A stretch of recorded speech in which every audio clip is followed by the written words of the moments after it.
Hello all the students, welcome to my channel my authority. आज के इस video का टॉपिक रहने वाला है Mary Parker Follett, public administration की one of the prominent lady thinker और एकमात्र वो महिला जो बहुत ही ज़्यादा, जिनका वर्क बहुत ही ज़्यादा अच्छा माना जाता है। लेकिन अफसोस की बात है कि वो पब्लिक एडमिनिस्ट्रेशन में इवन कुछ एडमिनिस्ट्रेटिव टीचर्स के बीच में उतनी ज़्यादा नोन नहीं है। लेकिन इनका वर्क, जब हम इनके पूरे एडमिनिस्ट्रेटिव थॉट को पढ़ेंगे तो हमें पता चलेगा। तो स्टार्ट करते हैं। मैरी पार्कर फॉलेट का नाम जो है ना, वो एडमिनिस्ट्रेटिव थॉट के मेजर कंट्रीब्यूशन देने वाले कंट्रीब्यूटर्स हैं उनके अंदर आता है।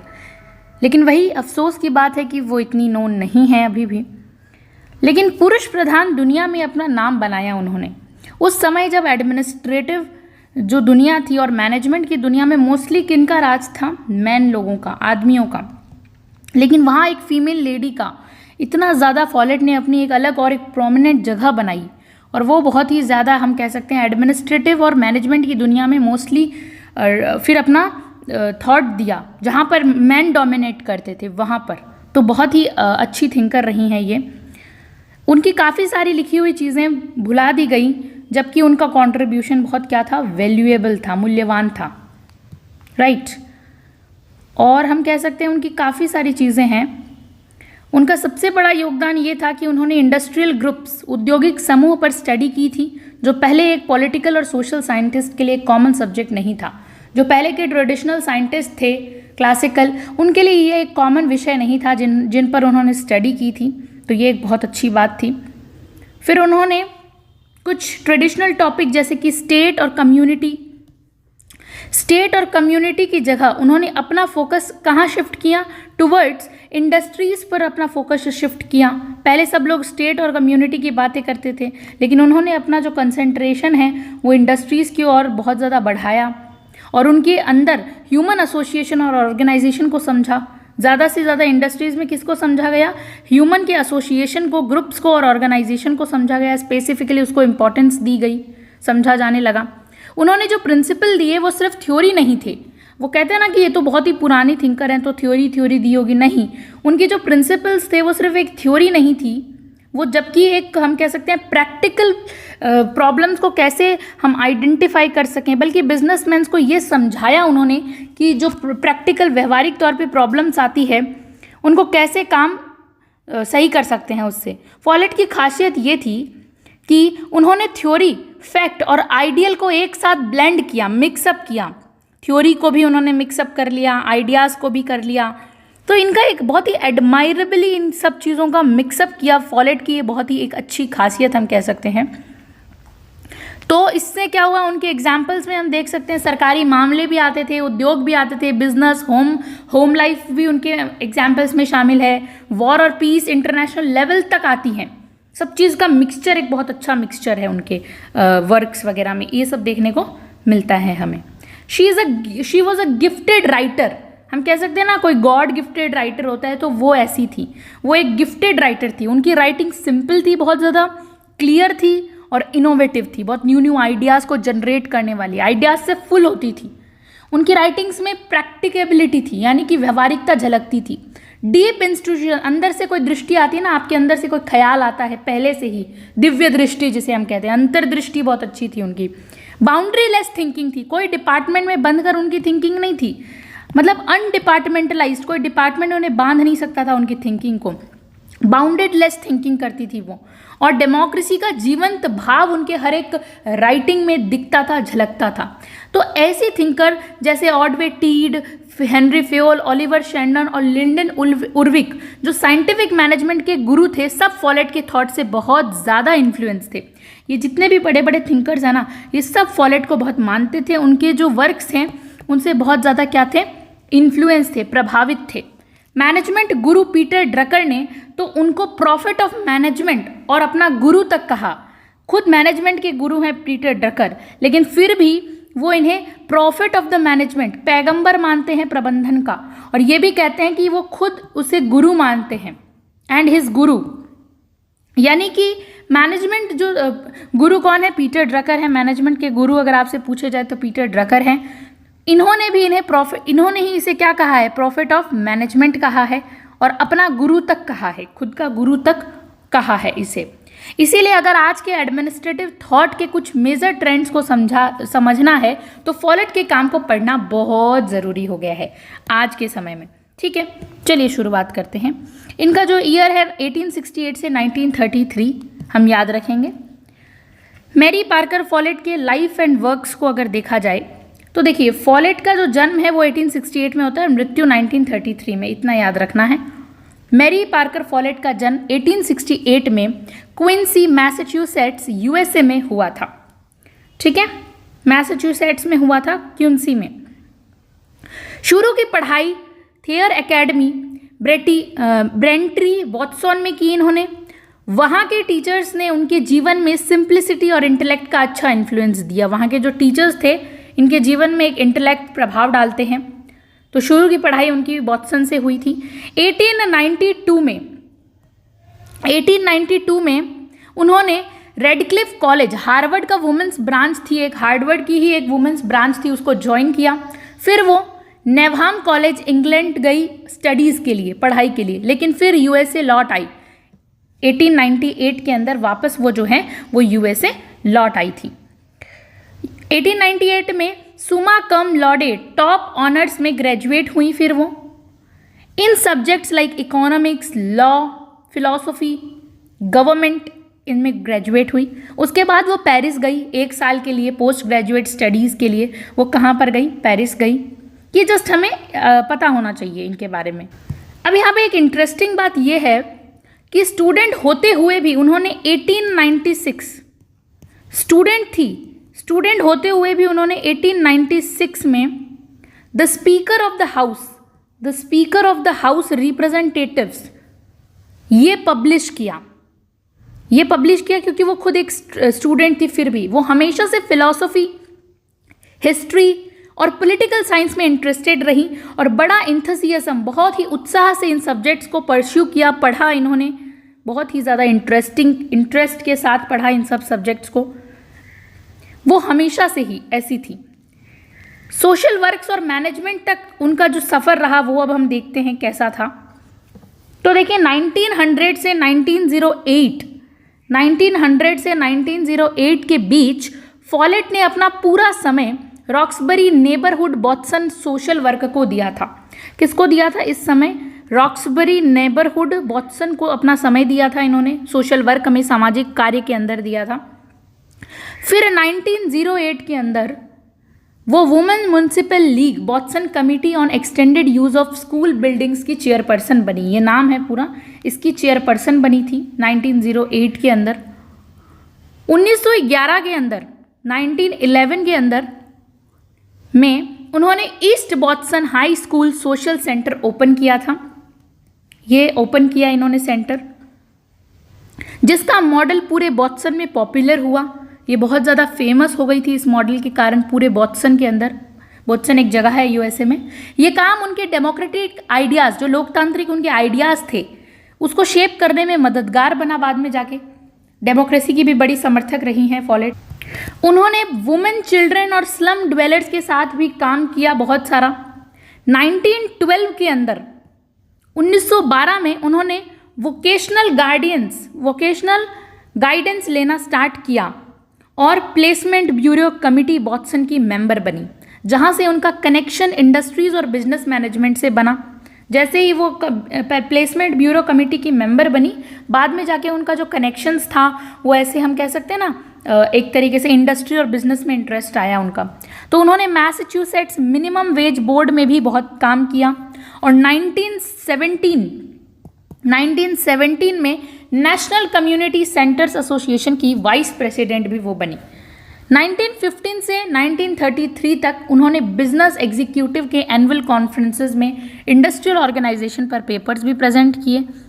ये नाम है अलग अलग। इस प्रकार फॉलेट को एक पॉलिटिकल, हम कह सकते हैं, साइंटिस्ट थी। उन्होंने सोशल एडमिनिस्ट्रेशन, फिर सोशल प्रॉब्लम्स के सल्यूशंस और उसके बाद बिजनेस मैनेजमेंट की दुनिया में एंट्री ली थी। बहुत सारे इनके काम हैं important.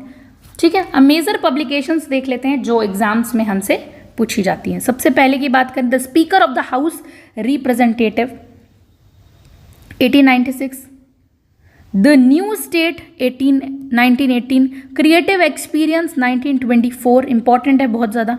Then dynamic administration 1941।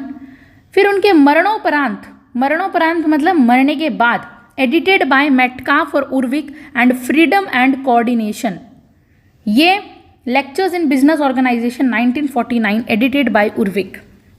Dynamic administration तो उनकी डेथ के बाद मेटकाफ और उर्विक ने पब्लिश की थी, और फ्रीडम और कोऑर्डिनेशन जो है लेक्चर इन बिजनेस ऑर्गेनाइजेशन, जिसको एडिट किया था उर्विक ने उनके मरने के बाद 1949 के अंदर, ये एक और बुक है। ठीक है, याद रखेंगे हम। उनके आइडियाज़ की जो रिलेवेंस है वो देखते हैं अब, क्या रिलेवेंस है, प्रासंगिकता क्या है। उनके थॉट्स का फोकस कुछ मेजर थीम्स पर था। वो ऐसे कहती हैं, जो उनके जो हम कह सकते हैं पढ़ाई का, स्टडी का, conflict, power, authority and responsibility, leadership और कंट्रोल रोल इंडिविजुअल, इन सब पर जो है ना, इनका बहुत ही ज़्यादा हम कह सकते हैं मेजर थीम थी इनके पढ़ाई की, इनके स्टडी की। लेबर मैनेजमेंट के बीच के रिलेशन, सोसाइटी में बिजनेस का प्लेस क्या है, इन पे तो आज भी उनके आइडियाज़ काफ़ी रिलेवेंट है, बहुत इंपॉर्टेंट है। लेबर और मैनेजमेंट की बात करें तो भी देखने को मिलते हैं आज। तो उनकी राइटिंग का नेचर कैसा था, उनकी राइटिंग जो वो लिखती थी उसका नेचर कैसा था? उसका नेचर ऐसा है कि अंडरस्टैंडिंग में ब्रीथ है और इंसाइट में विजडम। उनके जो हम कह सकते हैं उनकी जो सोच थी उसमें बहुत बुद्धि है, बहुत ही बौद्धिक तत्व मिलते हैं, बहुत ही ज़्यादा अंडरस्टैंडिंग डीप है, ब्रीथ है बहुत अच्छी। लैंग्वेज में डेप्थ और हम कह सकते हैं बहुत ही ज़्यादा गहराई है, गहराई तक उतरती हैं। तो बहुत ही बेहतरीन थिंकर रही हैं अपने समय की मैरी पार्कर फॉलेट। अब हम एक बहुत इम्पॉर्टेंट एडमिनिस्ट्रेटिव आइडियाज़ देख लेते हैं MP फॉलेट के।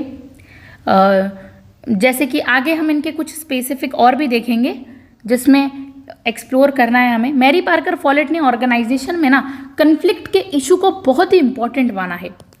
मतलब कन्फ्लिक्ट के इशू को, कि लड़ाई क्यों होती है, इशू क्या है, ये इस चीज़ को बहुत ही ज़्यादा इंपॉर्टेंट माना है ऑर्गेनाइजेशन में, किसी भी संगठन में। उन्होंने अपना famous paper constructive conflict, famous paper था उनका कंस्ट्रक्टिव कन्फ्लिक्ट 1925, इंपॉर्टेंट है कंस्ट्रक्टिव कन्फ्लिक्ट 1925 में ब्यूरो ऑफ पर्सनल एडमिनिस्ट्रेशन के सामने प्रेजेंट किया था। किसके सामने प्रेजेंट किया था? ब्यूरो ऑफ पर्सनल एडमिनिस्ट्रेशन के सामने प्रेजेंट किया था। Right, conflict as a normal process की बात वो करती हैं। यानी कि फॉलेट का मेन आइडिया यही था कि कन्फ्लिक्ट को एक नॉर्मल और नेचुरल प्रोसेस समझा जाना चाहिए। लड़ाई तो हर जगह होती है, तो इसको बहुत ही ज़्यादा नेचुरल प्रोसेस समझा जाना चाहिए, एक नॉर्मल प्रोसेस जो किसी भी ऑर्गेनाइजेशन के काम का हिस्सा होता है। कन्फ्लिक्ट आप देखेंगे, आप कहीं भी जाइए, आपको कहीं ना कहीं कोई ना कोई ऑर्गेनाइजेशन में ऐसा कोई ना कोई दिन होता है जहाँ कन्फ्लिक्ट होते रहते हैं, छोटे मोटे झगड़े, वाद विवाद होते रहते हैं। It's very normal, it's very natural, right. जो कोई भी ऑर्गेनाइजेशन में ये काम ऐसा होता है। कन्फ्लिक्ट में क्या होता है? सोशली वैल्यूएबल डिफरेंसेस, सामाजिक रूप से उपयोगी अंतर छुपे होते हैं, जो अगर सही से हैंडल किए जाएं तो सभी लोगों के लिए इनरिचमेंट, सुधार, प्रोग्रेस काफ़ी हद तक हम जो है उसका कारण बन सकते हैं, है ना। अच्छे से उन्हें हैंडल किया जाए, कन्फ्लिक्ट्स को भी अगर अच्छे तरीके से हैंडल किया जाए वो सही हो सकते हैं, एक बहुत हम कह सकते हैं वैल्यूएबल सुधार के रूप में आ सकते हैं। तो कन्फ्लिक्ट ना अच्छा होता है और ना ही बुरा, ये सिर्फ एक प्रोसेस, एक प्रक्रिया है जो डिफरेंसेस को रिफ्लेक्ट करता है। कन्फ्लिक्ट क्यों होगा? जब सामने वाले व्यक्ति और आपके बीच में मतभेद होंगे, आपके डिफरेंसेस होंगे, आप किसी आइडिया को सपोर्ट कर रहे हैं, सामने वाला उस आइडिया को सपोर्ट नहीं कर रहा है, तो सिंपल सी बात है आपके वाद विवाद होंगे, आपके थॉट्स में, आपकी थिंकिंग के अंदर डिफरेंसेस होंगे। तो वही बात वो कहती हैं कि कन्फ्लिक्ट जो होते हैं, लड़ाइयाँ जो होती है, मतभेद जो होते हैं, वो ना तो अच्छे होते हैं और ना ही बुरे, बस वो एक प्रक्रिया है जो चलती रहती है, डिफरेंसेस क्रिएट होते रहते हैं। कन्फ्लिक्ट को इमोशनल या मोरल जजमेंट के बिना, आप कन्फ्लिक्ट को अपने इमोशंस पर मत लीजिए, आप अपनी मोरल पे, जजमेंट पे मत लीजिए, उसको जज मत करिए, उसके बिना समझना चाहिए हमें, वो ऐसा बताती हैं। ये जो जंग है ना, ये वारफेयर जिसे हम कहते हैं, ये जंग नहीं है, ये कन्फ्लिक्ट एक बहुत बड़ा युद्ध नहीं है, कोई एक बहुत बड़ी वारफेयर नहीं है, बल्कि एक सिर्फ एक डिफरेंस और ओपिनियन ऑफ इंटरेस्ट है। आपके इंटरेस्ट के बीच में डिफरेंस आ जाता है, बस वही है। तो ये डिफरेंसेस हो सकते हैं क्या क्या? जैसे एम्प्लॉय जो कार्मिक होता है, एम्प्लॉयर एम्प्लॉय के बीच डिफरेंस, आपका बॉस है उसके बीच में और आपके बीच में डिफरेंस हो सकता है। मैनेजर और मैनेजमेंट के बीच में डिफरेंसेस हो सकते हैं ना, मैनेजर और मैनेजर के बीच में, कोई एक मैनेजर है दूसरा मैनेजर है, उनके बीच में डिफरेंसेस हो सकते हैं। कोई किसी और आइडिया को सपोर्ट कर रहा है, कोई किसी और आइडिया को सपोर्ट कर रहा है ना। डायरेक्टर्स के बीच में हो सकते हैं, बड़े बड़े डायरेक्टर्स, या किसी भी जगह जहाँ लोगों की सोच अलग होती है वहाँ कन्फ्लिक्ट हो सकते हैं। तो कन्फ्लिक्ट एक वेस्टफुल, बेकार की टकराव नहीं होता है। इन्होंने इसे कहा है कन्फ्लिक्ट जो है ना वो इनकम्पैबिलिटीज नहीं है, मतलब बेकार की तकरार नहीं है कि फालतू में आके आप झगड़ा कर रहे हो, नहीं, बल्कि एक कंस्ट्रक्टिव प्रोसेस हो सकता है। कंस्ट्रक्टिव प्रोसेस यानी हम उसे अच्छी तरीके से उस प्रक्रिया को सही कर सकते हैं जिसमें नए व्यू पॉइंट सामने आ सकते हैं।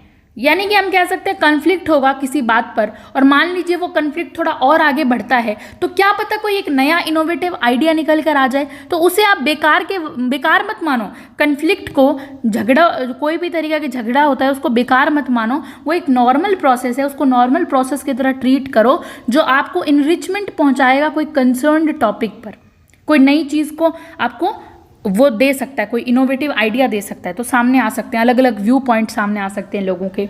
जब दो लोग आपस में कोई भी तरीके का कन्फ्लिक्ट होता है उनके बीच में, तो हो सकता है अच्छे वाले की बात को ज़्यादा लोग सुन पाएँ। तो इस तरह से उन्होंने बहुत ही नॉर्मल और नेचुरल प्रोसेस माना है कन्फ्लिक्ट को।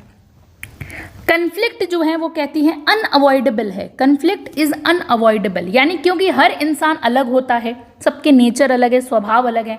ह्यूमन ऑर्गेनाइजेशन में कन्फ्लिक्ट जो है ना वो अटल है, जिसको टाला ही नहीं जा सकता है, आएगा ही आएगा। ह्यूमन का ऑर्गेनाइजेशन, ह्यूमन का नेचर ऐसा है कि लड़ाई तो होगी ही होगी, कहीं ना कहीं मतभेद तो होंगे ही होंगे, उसे आप टाल नहीं सकते हो, अटल है वो। इसीलिए इसे बुरा कहने के बजाय वो यही कहती हैं कि इसे आप बुरा मत कहिए, खराब मत मानिए, बैड मत मानिए। आपको क्या करना है, इसका फ़ायदा उठाना है और कुछ प्रोडक्टिव बनाया जा सकता है। इसका फ़ायदा उठा के हम कुछ प्रोडक्टिव बना सकते हैं। फॉलेट कहती हैं conflict is a movement in the interaction of desires. वो क्या कहती हैं कि conflict is a movement of interaction of desire. इसका मतलब है जैसे कि हर डिज़ायर की इंटरेक्शन, हर आपकी जो इच्छा है उसका जो इंटरेक्शन में डिस्ट्रक्टिव तरीके हो सकते हैं, वैसे ही कंस्ट्रक्टिव तरीके भी होते हैं। कोई भी आपकी डिज़ायर है उसका जब इंटरेक्शन होगा तो हो सकता है वो डिस्ट्रक्टिव हो तरीके, आप अपनी डिज़ायर को पूरा करने जा रहे हों, हो सकता है उसमें आप डिस्ट्रक्टिव वेज को डील करो, लेकिन वैसे ही कंस्ट्रक्टिव तरीके भी हो सकते हैं। आप अच्छी तरीके से भी कुछ बनाकर भी उस चीज़ को पूरा कर सकते हो, अपनी इच्छा को पूरा कर सकते हो। तो ये कहना है, बहुत पॉजिटिव लेके चलती हैं ये। कन्फ्लिक्ट एक हेल्दी साइन भी हो सकता है, वो कहती है लड़ाई जो है वो एक हेल्दी साइन भी हो सकता है ना, एक अच्छा पॉजिटिव साइन भी हो सकता है।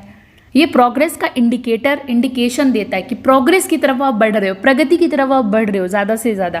कन्फ्लिक्ट है कोई बात नहीं, आप प्रगति की तरफ बढ़ रहे हो। तो कितने अच्छे से इन्होंने कंस्ट्रक्टिव कन्फ्लिक्ट का कॉन्सेप्ट दिया। फ्रिक्शन इज़ यूजफुल, वो फ्रिक्शन को बोलती है यूजफुल तरीके से हमें इसे अप्लाई करना है। Friction is useful. एक यूनिवर्स की एनालॉजी दी है एग्जाम्पल के तौर पे। फॉलेट ने एक बहुत ब्यूटीफुल एनालॉजी दिया है, all polishing is done by friction. बहुत इंपॉर्टेंट, बहुत सुंदर एनालॉजी देते हैं ये कि all polishing is done by friction. उन्होंने एक वायलिन जो म्यूजिक फ्रिक्शन से आता है, वायलिन क्या है, एक म्यूजिक फ्रिक्शन से आता है, और ह्यूमन फायर का डिस्कवरी भी फ्रिक्शन से आया। इसीलिए कन्फ्लिक्ट भी प्रोग्रेस का एक जरिया हो सकता है। अब देखिए कोई वायलिन बजाता है तो वो क्या करता है, उसकी जो वो चिप होती है उससे वो एक तार होता है, उससे बार बार उसको टच कर कर उसमें घर्षण होता है, उससे क्या होता है, एक सुंदर ट्यून निकलती है। ठीक है, वैसे ही हम कह सकते हैं जो फायर होती है, फायर की डिस्कवरी माने कि हम कह सकते हैं आग कैसे लगी थी, दो पत्थरों को आपस में घर्षण मतलब आपस में घिसा गया था, तब चिंगारी उठी थी, आग लगी, तो कितनी अच्छी डिस्कवरी हो गई। तो all polishing is done by friction. जितनी भी नए आविष्कार हो सकते हैं, नई चीज़ें हो सकती है, वो कैसे आती है, फ्रिक्शन से आती है। तो कन्फ्लिक्ट को उन्होंने फ्रिक्शन माना है कि आपस में जो दो लोग हैं अगर कन्फ्लिक्ट कर रहे हैं, हो सकता है कोई प्रोग्रेसिव नया आइडिया निकल कर जनरेट हो जाए, जो ना ए पार्टी मानती हो ना बी पार्टी मानती हो, एक नया ही आइडिया आ जाए। तो इसको बहुत ही ज़्यादा पॉजिटिव माना है। फिर वो 3 वेज बताती हैं, 3 अलग अलग तरीके बताती हैं कि कैसे जो है ना रिजॉल्व किया जाए, कन्फ्लिक्ट को सुलझाया जाए। वो 3 तरीके भी बताती है। सिर्फ वो इस पर डिपेंड नहीं रहती कि आप कन्फ्लिक्ट करते रहिए और प्रोग्रेस, नहीं, वो तरीके भी बताती है कि कैसे सुलझा सकते हैं हम। फॉलेट का फ्रेमवर्क अब हम इसमें देखते हैं। मैरी पार्कर फॉलेट ने कहा कि कन्फ्लिक्ट को सॉल्व करने के 3 बेसिक तरीके हो सकते हैं। सबसे पहला उन्होंने बताया डोमिनेशन। डोमिनेशन यानी देखिए प्रभुत्व या जबरदस्ती जीत, हम कह सकते हैं प्रभुत्व। इसमें एक पार्टी दूसरे पार्टी पर जीत जाती है। कोई पार्टी ए है और कोई पार्टी बी है। मान लीजिए स्ट्रांग पार्टी कौन सी है, ए वाली, तो ये क्या होगा, ये बी पार्टी के ऊपर क्या करेगी, डोमिनेट करेगी, डोमिनेशन, अपना प्रभुत्व बनाएगी कि मैं सुपीरियर हूँ, मैं जीत जाऊँगा। तो ये सबसे आसान तरीका होता है कि भाई ये पार्टी बहुत मजबूत है, इसने इस पर डोमिनेशन बनाया कि तुम्हें मेरी बात माननी पड़ेगी, तुम बी, तुम मुझसे छोटे हो, इंफीरियर हो, मैं सुपीरियर हूँ। तो डोमिनेशन बनाया, ये तो बड़ा आसान तरीका है। कोई भी किसी पर भी डोमिनेशन बनाएगा और अपना प्रभुत्व जमाएगा तो शॉर्ट टर्म के लिए सोल्यूशन दे देता है। हो सकता है बी के पास उस टाइम तो उतनी पावर नहीं हो, फ्यूचर में वो बोलता है बेटा ये सीट मेरे को मिलने दे, ए वाली, फिर मैं तुझे बताऊंगा। हो सकता है कुछ समय के लिए बी जो है ना दब भी जाता है, डोमिनेट हो भी जाता है, पर वो शॉर्ट टर्म के लिए होगा। ये सबसे आसान तरीका है, लेकिन सिर्फ बहुत ही कम टाइम के लिए हो सकता है। तो इससे प्रॉब्लम्स क्या क्या आती है, जो पार्टी हारती है, जैसे बी वाली पार्टी क्या है, हार गई, उसके अंदर ना एक विद्रोह की भावना होती है कि अब बेटा आने दे तेरी बारी, जब मुझे ये पोजीशन मिलेगी ना तो मैं तुझे बताऊंगा। तो ये बी के अंदर क्या आ गया, मैं विद्रोह करूंगा, मैं आगे जाके बदला लूंगा। तो ये एक भावना आ गई उसके अंदर। सप्रेस की गई, यानी उसको दबाने की जो डिज़ायर थी फिर से किसी ना किसी फॉर्म में उभर कर वापस आएगी। वो अपने इस बदले को, इस बेइज्जती को कभी नहीं भूलेगा। तो वो संगठन के अंदर डोमिनेशन वाली बेइज्जती को अपने अंदर छुपा के रखेगा कि बाद में बदला लूँगा। WWI के बाद भी ऐसा ही हुआ, जब डोमिनेशन से हम कह सकते हैं शांति बनी, लेकिन फिर WW सेकेंड मतलब वर्ल्ड वॉर सेकेंड जो था उसमें क्या हुआ, वो शांति फिर बिखर गई। तो यही हुआ, बाद में वापस से वर्ल्ड वॉर सेकेंड हुआ। तो यही है कि एक बार की बनाई गई शांति जो है ना वो बाद में जाके ज़्यादा विद्रोह का रूप ले लेती है। इसका इन्होंने एक एग्जाम्पल दिया। फिर हम बात कर सकते हैं, हम इसे और अच्छे से समझ सकते हैं कॉम्प्रोमाइज़ से। एक सेकेंड समझौता होता है कॉम्प्रोमाइज़ करके। तो ये कॉमन मेथड है जिसमें हर साइड कुछ ना कुछ छोड़ती है ताकि कन्फ्लिक्ट से परेशान जो एक्टिविटी हम कह सकते हैं फिर से कंटिन्यू हो सके। यानी कि कॉम्प्रोमाइज़ कर लिया आपने किसी का, तो हम वही पार्टी ए का और पार्टी बी का करते हैं, तो इन दोनों ने मिलके क्या कर लिया, अब एक कॉम्प्रोमाइज़ कर लिया, ठीक है अब हम लड़ाई नहीं करेंगे। यहाँ डोमिनेशन नहीं, कॉम्प्रोमाइज़, सेकंड इन्होंने बताया वो है। अब इन्होंने कॉम्प्रोमाइज़ कर लिया, आपस में मिलके समझौता कर लिया कि चलो कोई ना, भाई भाई हैं। तो ये क्या है, कॉमन मेथड है, लोग करते हैं ऐसा, जिसमें हर साइड कुछ ना कुछ छोड़ती है कि ठीक है मैं तुमसे ये नहीं डिमांड करूँगा, तुम मुझसे ये डिमांड मत करना। आप कुछ ना कुछ अपना छोड़ा गया है। तो यहाँ पर इन्होंने क्या किया, यहाँ पे भाई इन्होंने सेक्रीफाइस किया है, बलिदान दिया है, कुछ ना कुछ अपना हित, अपना इंटरेस्ट छोड़ा है, तभी तो कॉम्प्रोमाइज़ हुआ है। कहते हैं ना क्लास के अंदर आपको कोई सीट पर बैठना होता है तो मैम कहती है कोई बात नहीं, तुम ना रोटेशन कर लो, आज तुम यहाँ बैठो, लास्ट दिन, तो कुछ ना कुछ आपको एक दिन तो अपनी सीट छोड़नी पड़ेगी फर्स्ट बेंच वाली, है ना। तो ये कॉम्प्रोमाइज़ हुआ, आपने अपनी फ्रेंड के साथ ये कर लिया या दुश्मन के साथ, जो भी हो। तो दोनों साइड अपनी डिज़ायर का एक पार्ट क्या है, सेक्रीफाइस, बलिदान कर देते हैं। चलो एक दिन तुम बैठो आगे, दूसरे दिन मैं बैठूंगा। तो लोग यूजुअली कॉम्प्रोमाइज़ करना नहीं चाहते। क्यों चाहते भाई, मैं फर्स्ट बेंच पे बैठना चाहती हूँ तो मैं ही बैठूंगी, मैं क्यों पीछे जाऊँ। लेकिन रोटेशन होगा, क्लास में मैम ने बोला है, तो अब क्या है, हम लोगों को कॉम्प्रोमाइज़ करना पड़ेगा, हमको अपना एक सेक्रीफाइस करना पड़ेगा एक दिन का, है ना, अल्टरनेट डेज पर। तो लोग यूजुअली नहीं चाहते कॉम्प्रोमाइज़ करना, लेकिन फिर भी उन्हें करना पड़ता है क्योंकि उन्हें लगता है कि उनकी डिमांड पूरी नहीं हुई। तो कॉम्प्रोमाइज़ से क्या होता है, उनको लगता है उनकी डिमांड पूरी नहीं हुई पूरी तरीके से, तो ये टेम्पररी फिक्स देता है कि चलो कोई बात नहीं, एक दो दिन कर लेंगे। डिज़ायर पूरी तरह से सेटिस्फाई नहीं होती है। ये दोनों के मन में एक दूसरे के प्रति जो है ना वो भावना नहीं है कि लो कोई बात नहीं, दोनों को ऐसा लगता है मैंने सेक्रीफाइस किया है, मैंने बलिदान दिया है ना, दोनों को ऐसा लगता है। तो कन्फ्लिक्ट कभी भी फिर से उठ सकता है, दोनों के मन में एक दूसरे के प्रति विद्रोह की भावना है, कभी भी जागृत हो सकता है। वोल्केनो के जैसे कभी भी इरप्शन जो फट सकता है वोल्केनो, दोनों के अंदर अभी भी बहुत ज़्यादा लड़ाई झगड़ा है। तो फिर वो कॉम्प्रोमाइज़ को भी कहती है कि ठीक है, ये टेम्परेरी सोल्यूशन दे सकता है कुछ समय के लिए। थर्ड वो जिसे बताती है बहुत इंपॉर्टेंट है, इंटीग्रेशन की बात करती हैं MP फॉलेट। थर्ड में वो बताती हैं इंटीग्रेशन, जिसे हम कह सकते हैं समावेशन। Best way according to Follett, Follett इसको बहुत ही अच्छा तरीका मानती है, बेस्ट वे मानती है। इसमें दोनों पार्टीज A और पार्टीज B, ये दोनों पार्टी जो है ना, ये दोनों पार्टीज के डिज़ायर को मिलाकर, इन दोनों की इच्छाओं को मिलाकर प्लस करके, इसकी जो जितनी भी इच्छाएं थी और B की जितनी भी इच्छाएं थी, इनको मिलाकर एक साथ करके इंटीग्रेट किया जाता है और एक अच्छा सोल्यूशन निकाला जाता है, जिसमें किसी को भी अपने डिज़ायर्स की सेक्रीफाइस करने की ज़रूरत नीड नहीं पड़ती है। मतलब अब A को भी कुछ त्यागने की ज़रूरत नहीं है और B को भी कुछ अपना सेक्रीफाइस करने की ज़रूरत नहीं, दोनों की इच्छाओं को मिलाकर एक अच्छा सोल्यूशन इनके कन्फ्लिक्ट का निकाला जाता है। उसे क्या कहा है MP फॉलेट ने? इंटीग्रेशन कहा है। फॉलेट कहती है कि इंटीग्रेशन जो है ना, वो कॉम्प्रोमाइज से भी बेटर है। नए आइडियाज़ और इन्वेंशंस का सोर्स बनता है इंटीग्रेशन, नए आइडियाज़ को लेकर आता है। बेटर टेक्निक्स का इस्तेमाल होता है इसके अंदर, आप कैसे सोल्यूशन तक पहुँचे तो बेटर टेक्निक्स, बेटर तरीके की टेक्निक्स को आप यूज़ करते हैं। टाइम और रिसोर्सेज दोनों सेव होते हैं और रूट प्रॉब्लम सॉल्व होती है। जो जड़ की समस्या है, ऊपर की प्रॉब्लम नहीं, रूट कॉज, जो पेड़ की जड़ों तक जो प्रॉब्लम पहुँची हुई है ना, क्या है रियल प्रॉब्लम आपके लड़ाई झगड़े की, वहाँ तक आप जाते हो। इसीलिए कन्फ्लिक्ट जो है वो परमानेंटली ख़त्म हो जाता है। आप किसी भी पौधे को जड़ से उखाड़ देंगे, कोई भी पौधा है वो वापस नहीं उगेगा वहाँ पर, उस जगह पर। वैसे ही इंटीग्रेशन को कहा गया है कि आप जब उस कन्फ्लिक्ट के रूट कॉज तक जाएंगे कि झगड़ा हो ही क्यों रहा है, उस तक पहुँचो, तो बाद में वो झगड़ा होने की गुंजाइश ही नहीं रहेगी। तो कॉम्प्रोमाइज़ में प्रॉब्लम रहती है, डिज़ायर्स का फुलफिल हाफ होता है, आधा होता है, पूरा नहीं होता है। लोग पूरी सेटिस्फेक्शन नहीं कर पाते हैं पूरी तरीके से। तो कॉम्प्रोमाइज़ जो है ना, कॉम्प्रोमाइज़ में हाफ आपका सोल्यूशन मिलता है, लेकिन इंटीग्रेशन में फुल आपको मिलेगा आपके सोल्यूशन। रूट कॉज तक जाया जाता है, लोग पूरी तरीके से उसमें सेटिस्फाई हो जाएंगे, जहाँ पर आपकी जड़ तक प्रॉब्लम का समाधान हो जाता है। इंटीग्रेशन से कन्फ्लिक्ट स्टेबल और परमानेंटली ख़त्म हो जाता है, रिजॉल्व हो जाता है। तो इंटीग्रेशन को MP फॉलेट बहुत ही ज़्यादा अच्छा मानती हैं। अब देखिए डिफ़िकल्टीज़ क्या क्या आती हैं इंटीग्रेशन में, समस्याएँ क्या क्या आती हैं। अब कोई चीज़ इतनी आसानी से तो नहीं होगी, कुछ ना कुछ समस्याएं, क्रिटिसिज्म तो होता है। तो फॉलेट ने खुद एक्सेप्ट किया है, फॉलेट ये खुद मानती हैं कि इंटीग्रेशन सब जगह पॉसिबल नहीं होता है। इंटीग्रेशन सब जगह जो है ना वो पॉसिबल नहीं होता है, ऐसा खुद फॉलेट मानती हैं। जैसे कि अगर दो आदमी एक ही औरत से शादी करना चाहते हैं, A और B है, ये दोनों कहते हैं कि हम तो एक ही औरत से, C औरत से शादी करेंगे, पॉसिबल है क्या ये? A कहता है मुझे भी इससे करनी है, B कहता है मुझे भी इससे करनी है। तो ये तो इंटीग्रेशन, यहाँ पे तो आप कितने ही रूट कॉज पे चले जाएं, मुश्किल है।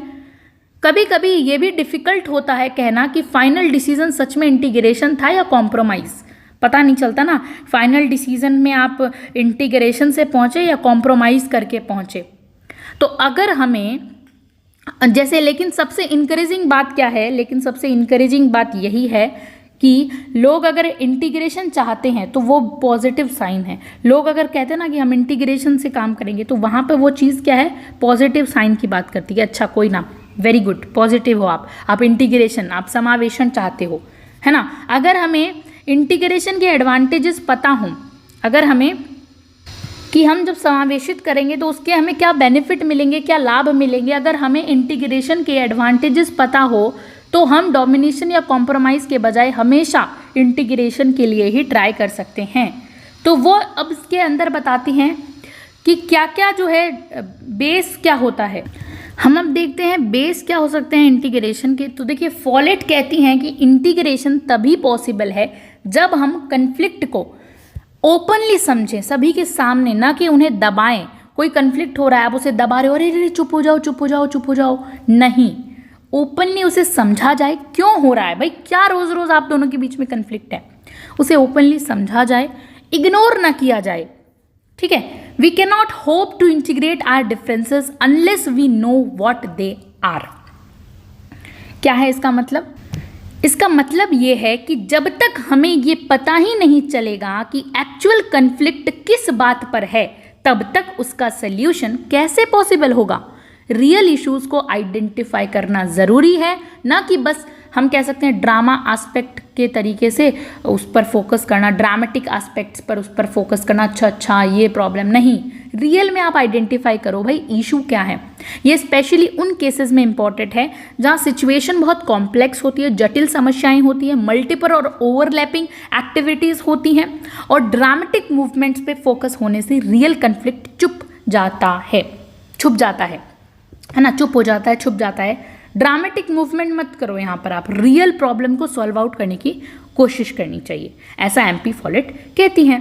फिर हम स्टेप सेकंड में देखते हैं break the whole into parts, यानी कि वो सेकंड स्टेप में बताती हैं कि अब क्या करना चाहिए। अब ना सेकंड स्टेप में फॉलेट कहती हैं कि हमें कन्फ्लिक्ट के पूरे डिमांड को छोटे छोटे पार्ट्स में तोड़ना चाहिए। कन्फ्लिक्ट हो क्यों रहा है, उसकी डिमांड क्यों है, तो उसके पहले पार्ट्स को तोड़ो, छोटे छोटे उसको डिवाइड करो। इस प्रोसेस में सिंबल्स का एनालिसिस ज़रूरी है, क्योंकि ऑर्गेनाइजेशन संगठन में ना कम्युनिकेशन सिंबॉलिक होता है, बहुत ज़्यादा कम्युनिकेशन, तो सिंबॉलिक चीज़ों को समझना ज़रूरी है। हर लैंग्वेज सिंबॉलिक होती है, इसके लिए उनका मतलब समझना बहुत ज़रूरी है कि क्या सिंबल हो रहा है। कभी कभी उल्टा भी करना पड़ता है, पूरी डिमांड को क्लियरली आर्टिकुलेट करना पड़ता है, क्योंकि माइनर क्लेम्स या जो हम कह सकते हैं बेकार प्रेजेंटेशन के चलते रियल डिमांड छुप जाता है। कोई फालतू में ही प्रेजेंटेशन कर रहा है बहुत ही ज़्यादा, तो रियल जो डिमांड है वो छुप जाती है। तो इसके लिए हमें ना उल्टा करना पड़ता है, कभी कभी पूरी डिमांड को क्लियरली आर्टिकुलेट करना पड़ता है, समझना पड़ता है। स्टेप 3 की बात वो बताती हैं। देखिए इस स्टेप को थोड़ा कॉम्प्लेक्स है, समझना ज़रूरी है। मान लीजिए एक कोई ऑफिस है, ठीक है, उसमें टीम ए, कोई ऑफिस है जिसमें टीम ए जो है वो बोल रही है कि we want more freedom in projects. वो बोलती है कि वी वांट, अब देखिए टीम ए क्या बोल रही है, we want more freedom in projects, कि हमें थोड़ा प्रोजेक्ट्स में फ्रीडम चाहिए। और टीम बी क्या बोलती है कि we need strict deadlines and rules. अब है ना, ये दोनों डिमांड सरफेस पे तो लगती है अलग अलग, कि भाई ये तो अलग अलग डिमांड कर रहे हैं, ये दोनों तो लोग अलग अलग डिमांड कर रहे हैं। टीम ए की कुछ और डिमांड है, टीम बी की कुछ और डिमांड है। Break the whole part into parts की बात बता रही हूँ मैं, कि अगर आपको कोई चीज़ समझनी हो तो आप कैसे तोड़ कर समझेंगे। तो अब क्या है, अगर हम इन्हें तोड़ के देखें, इन दोनों ही डिमांड्स को, टीम ए और टीम बी की डिमांड्स को तोड़ कर देखा जाए ना, तो क्या होगा। टीम ए की असली डिमांड क्या है, हम अपने काम को प्रोसेस का जो है ना खुद डिसाइड करेंगे। We want more freedom in project. ये लोग फ्रीडम की बात कर रहे हैं, ये कह रहे हैं कि हम अपने जो कोई भी अपना काम है उसका प्रोसेस, उसकी प्रक्रिया खुद डिसाइड करेंगे। टीम ए ये बात कह रही है।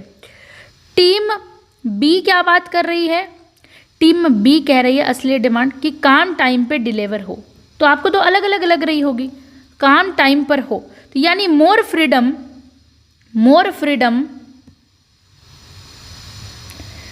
फ्रीडम एक सिंबल है जो ऑटोनॉमी को इंडिकेट करता है। मोर फ्रीडम दो, ज़्यादा आज़ादी दो, ये किस चीज़ को इंडिकेट कर रहा है, ऑटोनॉमी को, कि जो टीम ए है वही वो ऑटोनॉमी चाहती है, स्वायत्तता चाहती है। और स्ट्रिक्ट डेडलाइंस की बात की गई है। ये सिंबल जो अकाउंटेबिलिटी को इंडिकेट करता है। एक चीज़ जो ऑटोनॉमी को इंडिकेट करती है, दूसरी चीज़ अकाउंटेबिलिटी को इंडिकेट करता है ना। तो फॉलेट बोलती है कि कभी कभी पूरा डिमांड क्लियर जानना ज़रूरी होता है, कि कौन सी डिमांड क्लियरली क्या कह रही है, उसको बेसिक से समझो। अब इससे हमें पता चलता है ये लोग भाई ऑटोनॉमी चाहते हैं और ये लोग चाहते हैं कि अकाउंटेबिलिटी हो, स्ट्रिक्ट डेडलाइंस दे दो।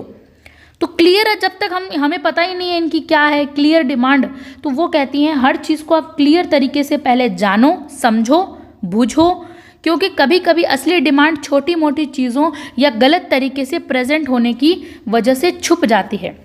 वो यही कहती है जो अच्छी डिमांड है, जो असली डिमांड है, वो गलत तरीके से प्रेजेंट होने के कारण स्ट्रिक्ट यहाँ पे बात आ गई।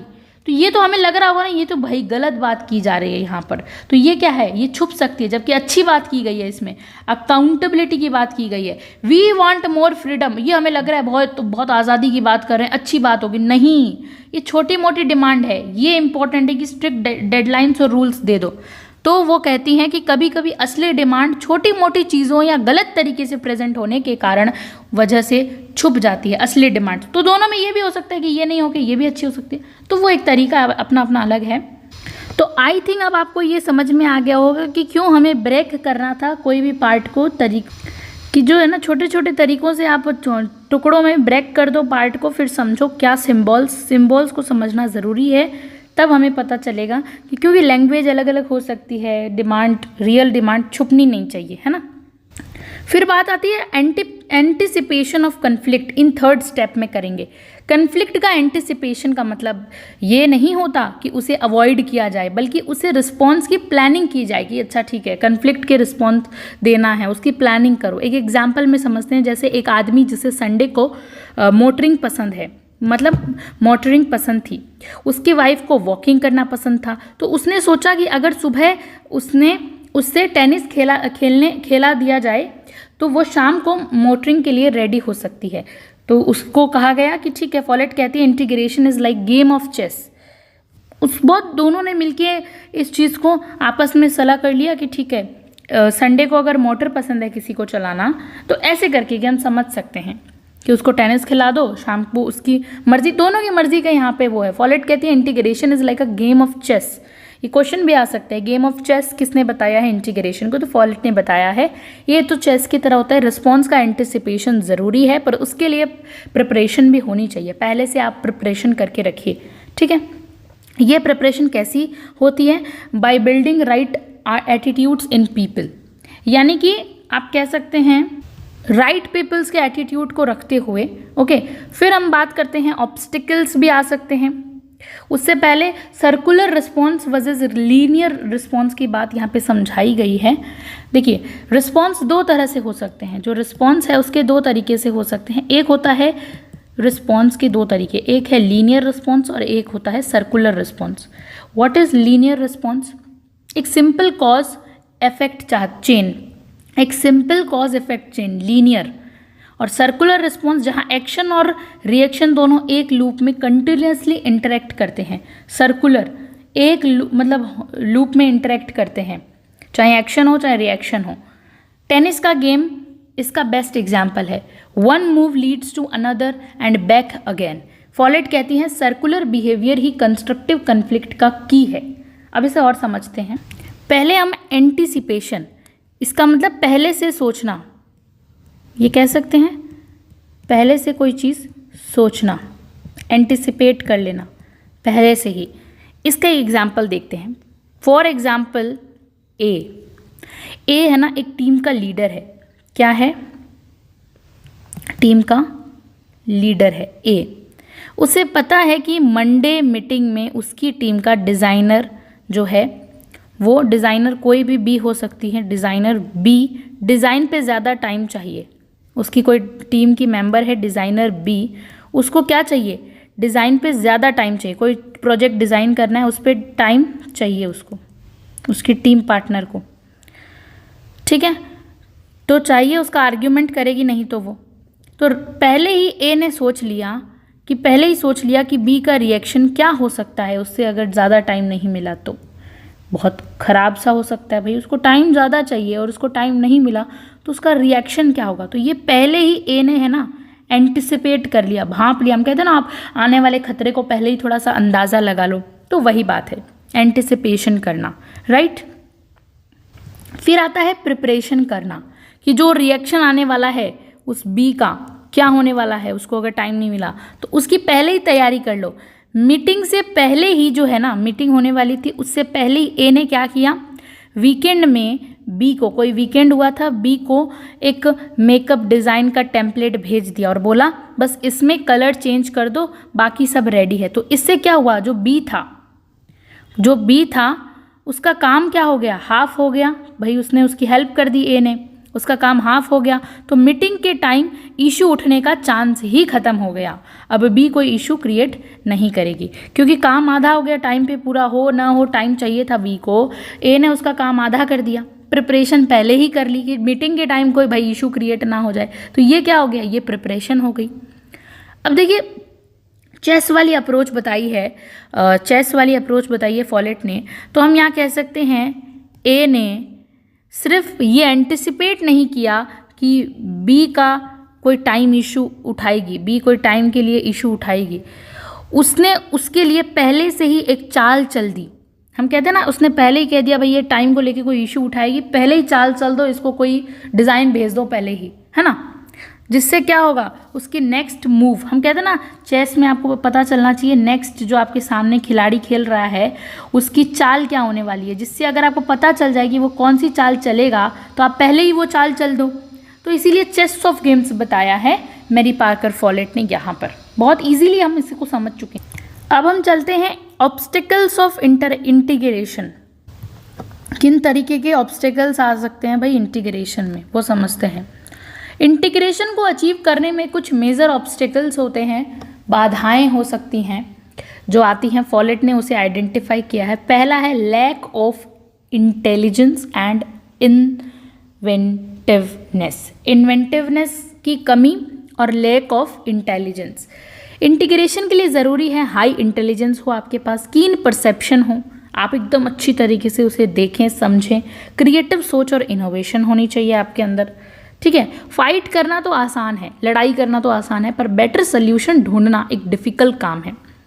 डोमिनेशन का हैबिट, कुछ लोगों में क्या डोमिनेशन की हैबिट रहती है, काफ़ी लोगों को डोमिनेशन में ही मज़ा आता है, वो कहते हैं जीत का थ्रिल चाहिए होता है उनको, है ना, एंजॉइंग डोमिनेशन कुछ लोग। तो इंटीग्रेशन उनके लिए बोरिंग लगता है, क्या भाई कौन रूट कॉज तक जाएगा, सॉल्व करेगा, हम इसको बस दबाने में, सप्रेस करने में बिलीव करते हैं, उसी में मज़ा आता है।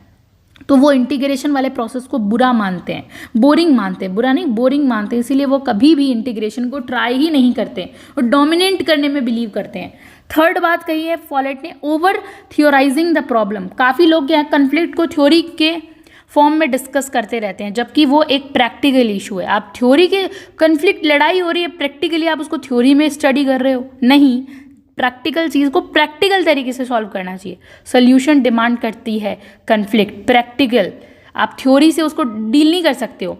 फॉलेट कहती है सिर्फ इंटेलेक्चुअल एग्रीमेंट से कन्फ्लिक्ट सॉल्व नहीं होता है, दो लोगों के बीच में लड़ाई है, उनको बुला के आप उनके बीच में बहस करवा रहे हो, इंटेलेक्चुअल बात करवा रहे हो, नहीं, उसका सोल्यूशन तक पहुंचो तब होगा काम।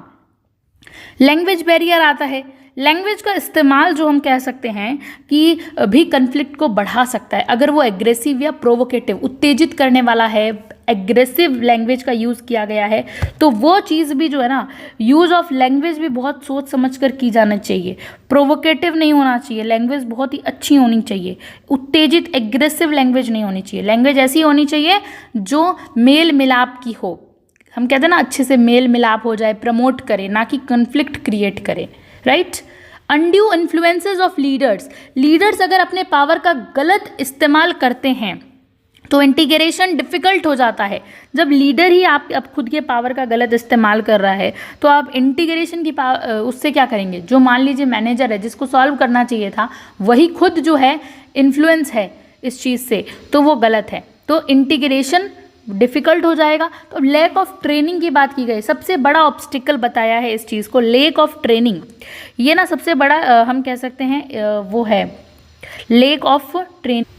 सबसे बड़ा ऑब्स्टिकल यही है कि लोगों को इंटीग्रेशन और कोऑपरेटिव थिंकिंग सिखाई ही नहीं जाती है कि कैसे आप जो है कोऑपरेटिव मिलके सोच समझ सकते हैं। फॉलेट कहती हैं कि ऑर्गेनाइजेशन में ट्रेनिंग प्रोग्राम्स होने चाहिए जहां कोऑपरेटिव थिंकिंग सिखाई जाए, इंटीग्रेशन का टेक्निक सिखाया जाए, इंटीग्रेशन कैसे कर, लोगों को पता ही नहीं इंटीग्रेशन कैसे करना है, उनको सिखाया ही नहीं गया कभी, तो ये कोऑपरेटिव थिंकिंग डेवलप की जाए लोगों में, मैनेजर्स और वर्कर्स दोनों को इस चीज़ में ट्रेनिंग दी जाए, दोनों को ही ट्रेनिंग दी जाए जिससे वो अच्छी तरीके से पुश कर सके अपने आप को, किसके प्रति, इंटीग्रेशन के प्रति, राइट। अब हम बात करते हैं कि गिविंग ऑर्डर्स क्या है, गिविंग ऑर्डर्स क्या होता है, ऑर्डर देना, गिविंग ऑर्डर्स, ये समझते हैं। मैरी पार्कर फॉलेट ने ऑर्डर्स देने के प्रोसेस को भी डिटेल में एक्सप्लेन किया है, कैसे ऑर्डर देना चाहिए। उन्होंने बताया है कि ऑर्डर्स देना सिंपल नहीं, एक स्किल है। आपने किसी को बुला के ऑर्डर दे दिया, वो आपका एक कोई ऑर्डर देना कोई ये नहीं है, आपका सिंपल नहीं है कोई काम, ऑर्डर देना भी एक स्किल होता है, किस तरीके से ऑर्डर दिया जाए कि लोग उसे अच्छे से फॉलो करें। 4 स्टेप्स बताए इन्होंने। कॉन्शियस एटीट्यूड की बात की है इन्होंने। कॉन्शियस एटीट्यूड यानी कि अंडरस्टैंड करना कि किस प्रिंसिपल के बेसिस पर एक्शन लेना है, पहले समझो कि किस प्रिंसिपल के बेस पर, किस आधार पर आपको एक्शन लेना है ना। प्रिंसिपल के बेसिस पर एक्शन लेना है। रिस्पॉन्सिबल एटीट्यूड, डिसाइड करना कि कौन सा प्रिंसिपल यूज़ किया जाए, ये बहुत ही रिस्पॉन्सिबल एटीट्यूड होता है, जिम्मेदारी के साथ, कि कैसा कौन सा सिद्धांत यहाँ यूज़ होगा वो आपको पता होना चाहिए। थर्ड है एक्सपेरिमेंटल एटीट्यूड, यानी कि एक्सपेरिमेंट्स ट्राई करना, देखना कि क्या काम करता है और क्या काम नहीं करता है, उस चीज़ का पहले एक्सपेरिमेंट करो। पूलिंग द रिजल्ट, सब लोगों के एक्सपीरियंसेस का एनालिसिस करना और प्रोसेस को इम्प्रूव करना, सभी जितने भी लोग हैं उनके रिजल्ट्स जो आए हैं, एक्सपीरियंस, अनुभव को यूज़ करो और इम्प्रूव करो, पूलिंग द रिजल्ट्स की तरफ जाओ। तो ये बात कहते हैं। ऑर्डर्स देना इज़ नॉट सिंपल। आप ऑर्डर सोच रहे हो ऑर्डर देना तो बहुत आसान काम है, ऑर्डर दे दो बस, नहीं। लोग सोच लेते हैं कि ऑर्डर देना इजी होता है, लोग उसे ओबे करेंगे, मान लेंगे, आप ऑर्डर दोगे और आपको लोग मान लेंगे, नहीं। पर ये सच है कि एम्प्लॉयज़ के पास्ट एक्सपीरियंसेस, इमोशंस, उसकी धारणाएं, बिलीफ, उसके पूर्वाग्रह, जो हैबिट पैटर्न्स हैं, ये सब क्रिएट कर देते हैं। जब तक ये पैटर्न्स चेंज होते हैं तब तक ऑर्डर्स एक्सेप्ट ही नहीं होते हैं। तो ऑर्डर्स देना इज़ नॉट ईजी, ठीक है। Steps to bring habitual change, Follett कहती हैं कि लोगों के एटीट्यूड को चेंज करने के लिए 3 चीज़ें ज़रूरी हैं। वो 3 चीज़ें बहुत ज़रूरी मानती है लोगों के एटीट्यूड को चेंज करने के लिए। सबसे पहले वो बात करती हैं कि राइट एटीट्यूड बिल्ड करना। क्या करना? राइट एटीट्यूड बिल्ड करना। फॉलेट 3 ज़रूरी चीज़ों में बताती है। सबसे पहले राइट एटीट्यूड को, उन एटीट्यूड को रिलीज़ करने की अपॉर्चुनिटीज़ देना और रिलीज़ हो चुकी रिस्पॉन्स और स्ट्रॉन्ग बनाना, और ज़्यादा स्ट्रॉन्ग। एग्जाम्पल से समझते हैं। एक सेल्समैन पहले आपके अंदर डिज़ायर क्रिएट करता है, एटीट्यूड, फिर कॉन्ट्रैक्ट दिखाता है, रिलीज़, और फिर कोई आके प्रेस करता है, रिस्पॉन्स को एडज्यूमेंट करता है ना। फॉलेट कहती है कि ऑर्डर जो है वो फेल क्यों हो जाते हैं। तो हर इंसान की अपनी पुरानी हैबिट होती है, पुरानी हैबिट, जैसे कि सोचने का तरीका, काम करने का तरीका। तो ये आदतें ना मतलब हम कह सकते हैं बंटती हैं उनके पास्ट लाइफ ट्रेनिंग एक्सपीरियंस के हिसाब से।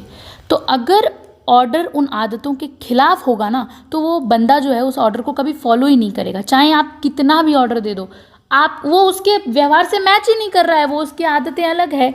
तो फॉलेट कहती है इसके 3 सल्यूशन बताए हैं। सबसे पहले बिल्ड एटीट्यूड, पहले ना उनके दिमाग में वो सोच बिठा दो जो आप चाहते हो, उनको ना आप जो चाहते हो उसको बिठा दो, उस एटीट्यूड को उनके दिमाग में बिठा दो। जैसे हमने सेल्समैन का एग्जाम्पल दिया, वो सेल्समैन पहले आपको कन्विंस करता है कि उसका प्रोडक्ट आपको कौन सा चाहिए, वो फिर रिलीज़ एटीट्यूड करो, यानी कि जब आप रेडी हो जाओ तो उस सोच को एक्शन में बदलने की चांस करो कि हाँ आपने वो काम कर दिया, अब है ना वो जो सोच है उसको एक्शन में बदलो। अब तुरंत कॉन्ट्रैक्ट पेपर ले आता है, साइन करो भाई, वो एग्जाम्पल हमने देखा।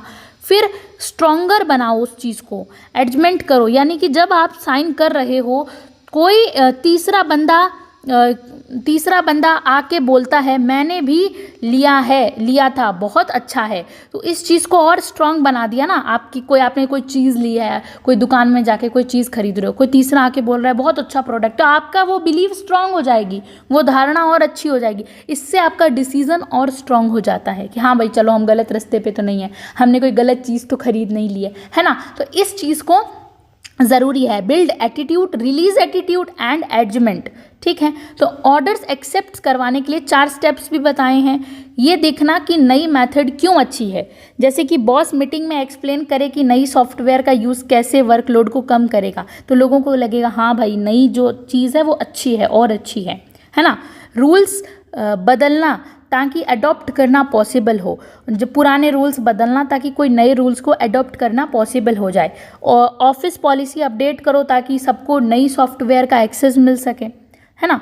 थोड़े लोग पहले कन्विंस करना, जैसे कि पहले 2-3 एम्प्लॉयज़ को ट्रेन करके उनको नई सॉफ्टवेयर करवाओ, सिखा दो, ताकि वो भी एक रोल मॉडल बन सके कि भाई देखो इन्होंने ये सीख लिया जल्दी, अब आप सब लोग सीख लो इस नए मॉडल को। तो एटीट्यूड को स्ट्रॉन्ग करना, सक्सेस स्टोरीज शेयर करो, बोनस दो, अप्रिशिएशन दो, ताकि दूसरे भी इससे मोटिवेट हो सके। तो ये पूरा प्रोसेस ये कह रहा है कि ऑर्डर्स तभी चलेंगे जब पहले हम आदतें बदलेंगे लोगों की, और हमारे अकॉर्डिंग जैसा हम चाहते हैं उनका एटीट्यूड वैसा बिल्ड करेंगे, और लोगों को एक्शन लेने का प्रॉपर हम कह सकते हैं मोमेंट हम उन्हें देंगे, तब उनके जो ऑर्डर्स हैं ना वो हमारे ऑर्डर्स फॉलो करेंगे।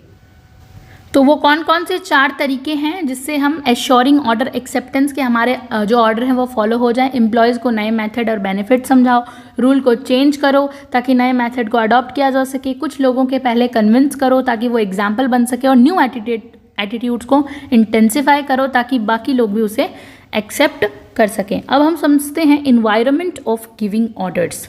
क्या इन्वायरमेंट रहता है ऑर्डर्स देने का?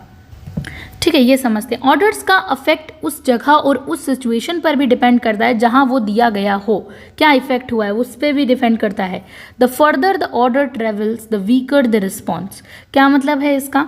देखिए, इसका मतलब ये है कि अगर ऑर्डर सोर्स से ज़्यादा दूर तक जाता है तो उसका इम्पैक्ट कम हो जाता है। कोई चीज़ आपके हाथों से छूटती जाती है तो उसका क्या है, आप कम भूलते जाते हो उसको। तो ऑर्डर जो है ना, कि जो आपका ऑर्डर के सोर्स से ज़्यादा दूर तक जाता है ना, तो वो उसका इम्पैक्ट कम हो जाता है। फिर यहाँ सर्कुलर इंटीग्रेशन ऑफ ऑर्डर्स की बात की गई है। सर्कुलर इंटीग्रेशन ऑफ ऑर्डर क्या होता है? फॉलेट कहती हैं कि ऑर्डर्स देना और रिसीव करना भी एक इंटीग्रेशन का प्रोसेस है। ऑर्डर देने वाले और लेने वाले के बीच इंटीग्रेशन से पहले इंडिविजुअल के अंदर इंटीग्रेशन होना चाहिए। इंडिविजुअल, प्रत्येक व्यक्ति के अंदर, मतलब हर इंसान के अंदर हम कह सकते हैं ना डिसोसिएट्स पाथ्स होते हैं। जब तक वो इंटरनली इंटीग्रेट नहीं होते, अंदर से खुद की भावना उनके अंदर नहीं होती ना, तब तक वो ऑर्डर का पॉजिटिव रिस्पॉन्स नहीं देगा। ऑर्डर्स देने का तरीका भी हम बाद में समझेंगे डीपर्सनलाइजिंग ऑर्डर के अंदर, राइट, कि the manner of giving orders क्या हो सकते हैं, जिसमें हम देखते हैं the manner of giving orders. यानी फॉलेट ने बताया कि कैसे एक मैनेजर या ऑफिशियल्स का जो हम कह सकते हैं हार्श और रूड बिहेवियर ऑर्गेनाइजेशन में प्रॉब्लम्स क्रिएट कर देता है। जब किसी एम्प्लॉय से डिसरिस्पेक्टफुली बात की जाती है, जब उनके सेल्फ रिस्पेक्ट को इग्नोर किया जाता है, तो वो लोग अपोज करते हैं। वो क्यों मानेंगे भैया, आपने गंदी तरह से उनसे बात की है, तो वो स्ट्राइक्स पे बैठ जाते हैं। फिर लोग इमोशनली ना आपके फॉलो नहीं करते। तो उसने उनका कहना था कि जब हम किसी को कमांड देते हैं तो उसका तरीका मैटर करता है, किस तरीके से, किस बिहेवियर से, अच्छी तरीके से बात करके करना चाहिए। अगर किसी को लगता है कि उनको बॉसिंग, बहुत उनके ऊपर बॉसिंग किया जा रहा है, धौंस जमाया जा रहा है, तो वो नेचुरली रिएक्ट करेगा। ज़्यादा कंट्रोल लेने की कोशिश एम्प्लॉय में रेसिस्टेंस क्रिएट करती है ना, वो आप दूर दूर भागेगा, आपके पैटर्न्स वो दूर दूर भागेगा। वो मतलब कहने का मतलब है अच्छी तरीके से उन्हें ऑर्डर भी देना ज़रूरी है। गिविंग ऑर्डर का भी एक स्किल होती है, तो सीखना पड़ता है कैसे ऑर्डर दिया जाए जो लोग माने उस चीज़ को।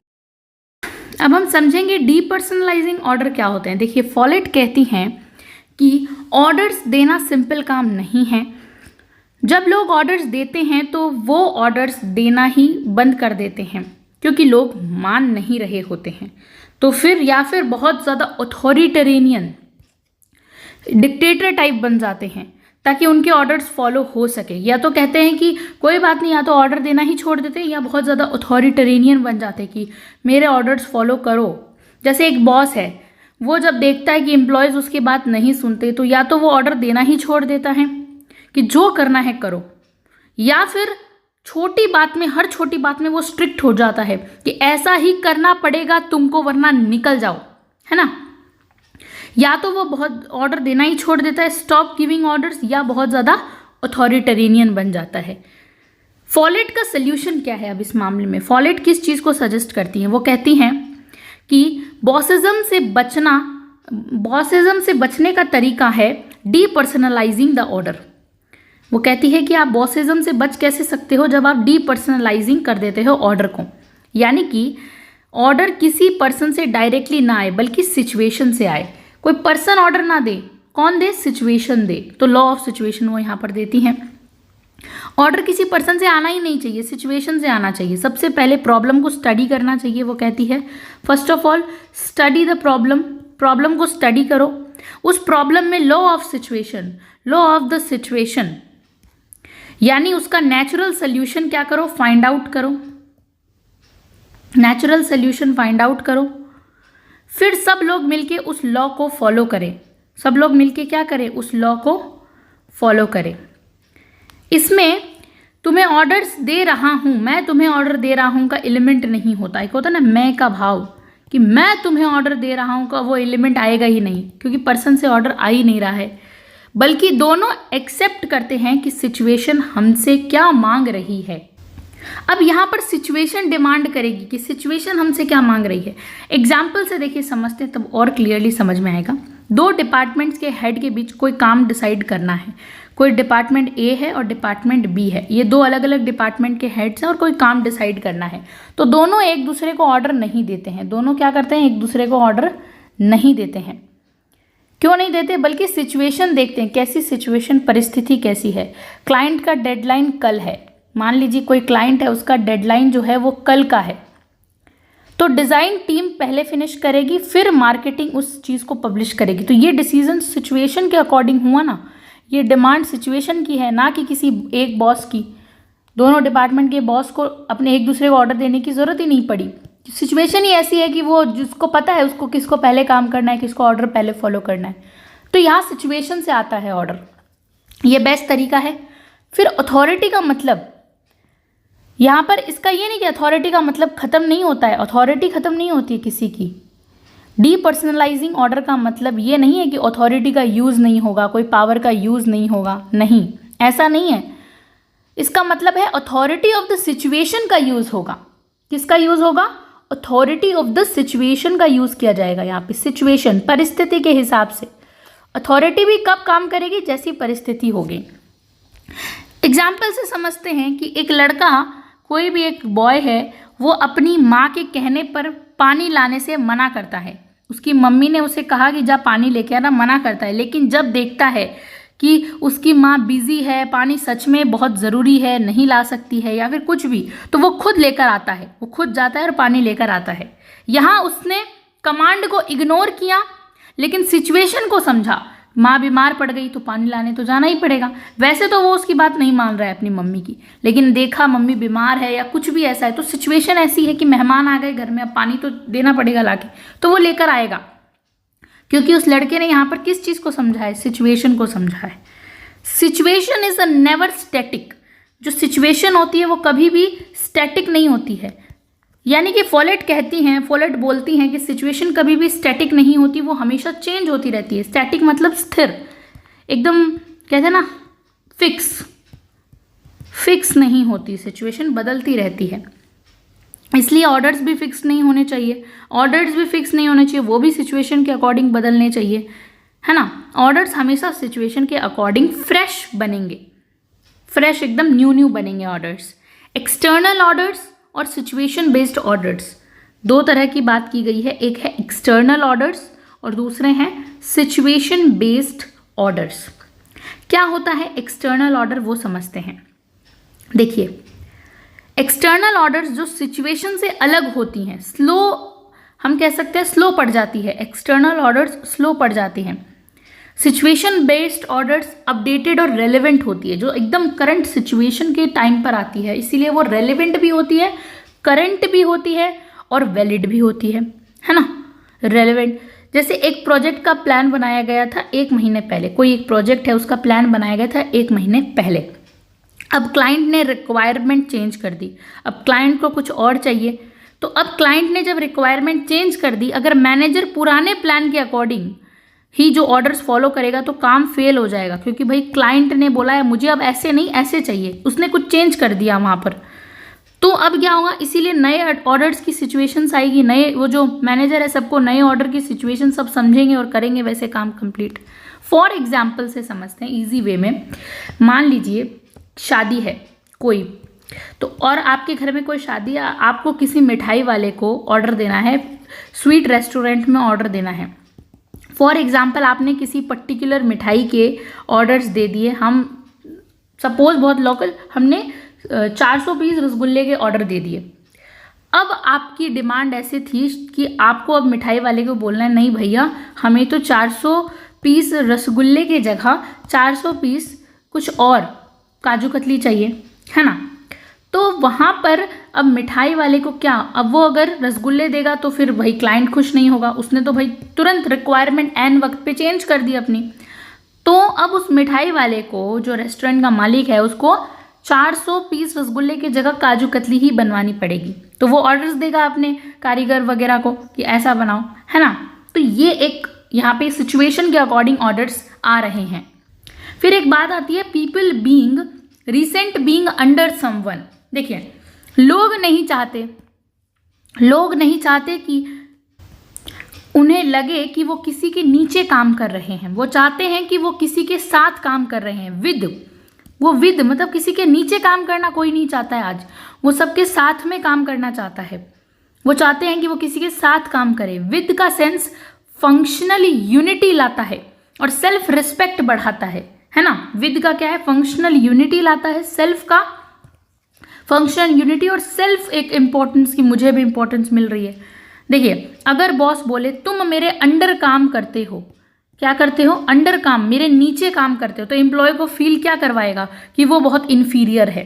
लेकिन अगर बॉस बोलता है हम दोनों मिलके ये काम कर रहे हैं, तो एम्प्लॉय भी मोटिवेटेड रहेगा। एम्प्लॉय कहेगा अरे वाह, मुझे भी अपने साथ इसने विद का कॉन्सेप्ट, तो ऐसा फील करवाना चाहिए अपने जितने भी जो हमारे अंदर काम करते हैं कि वो हमारे नीचे दब के नहीं, हमारे साथ है, सबको साथ लेके चलने वाला फील करवाओ।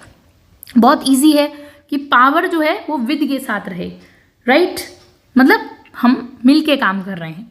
फिर सुपरविजन का क्या प्रॉब्लम है वो बताते हैं। देखिए, ऑर्डर्स देने का एक बड़ा चैलेंज है, कितना और कैसे सुपरविजन जो है करना चाहिए, निरीक्षण कैसे करना चाहिए कि हमने किसी को ऑर्डर दे दिया, अब उस पर वॉच, निगरानी कितनी रखनी चाहिए, कितना उसको जो है कंट्रोल करना चाहिए। तो देखिए, बहुत लोग पसंद नहीं होता कि उनको कोई मॉनिटर करे। अब आपको पसंद नहीं है कि आपको कोई मॉनिटर करे।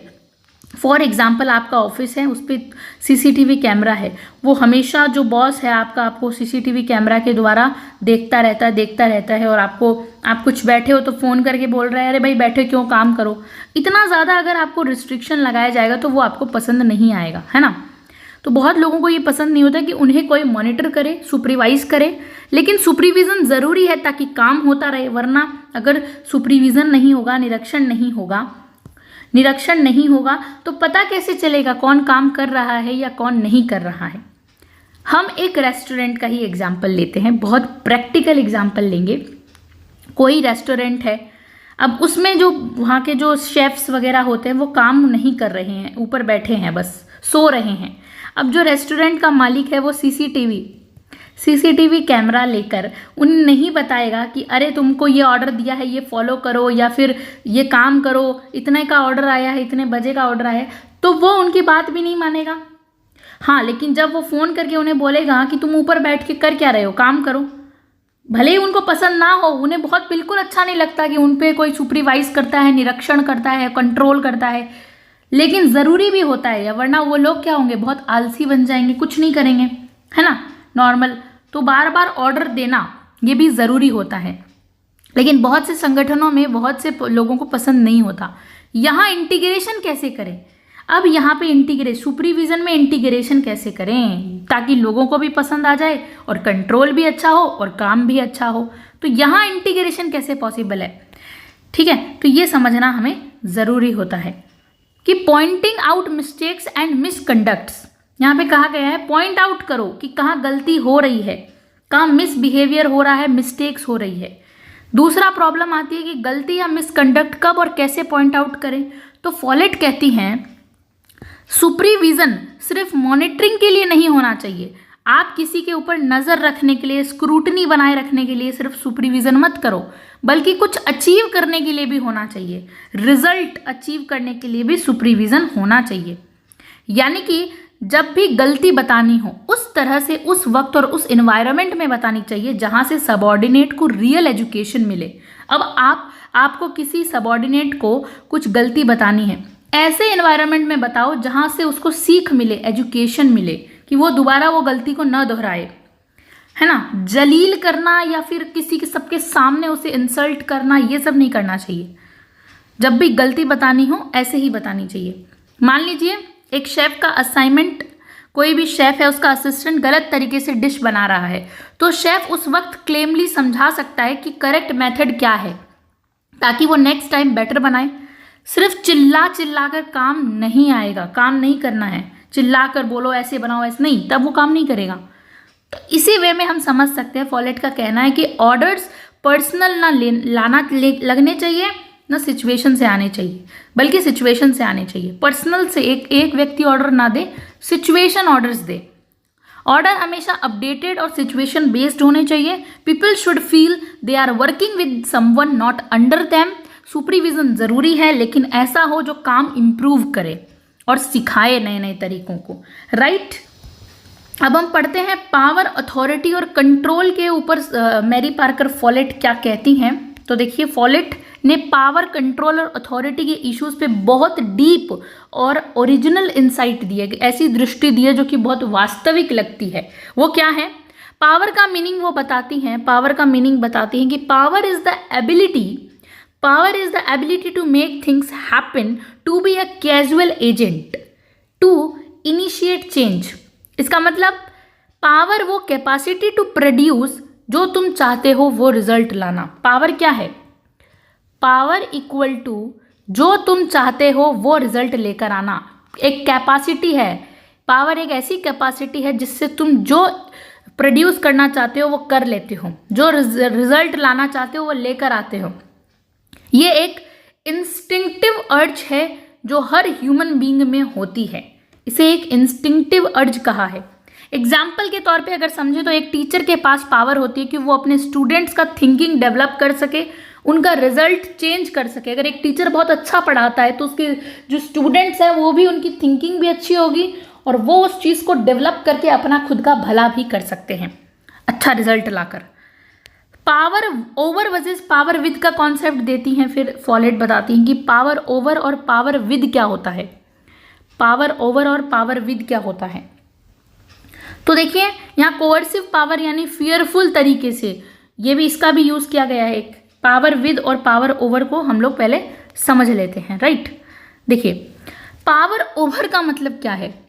जब एक पर्सन दूसरे को फोर्सफुली कंट्रोल करता है, डरा धमका कर कंट्रोल करता है, उसके ऊपर एकदम डोमिनेट करके, वो पावर ओवर में आता है, फॉलेट कहती हैं। और पावर विद क्या है? पावर विद है जब दोनों मिलकर पावर क्रिएट करते हैं।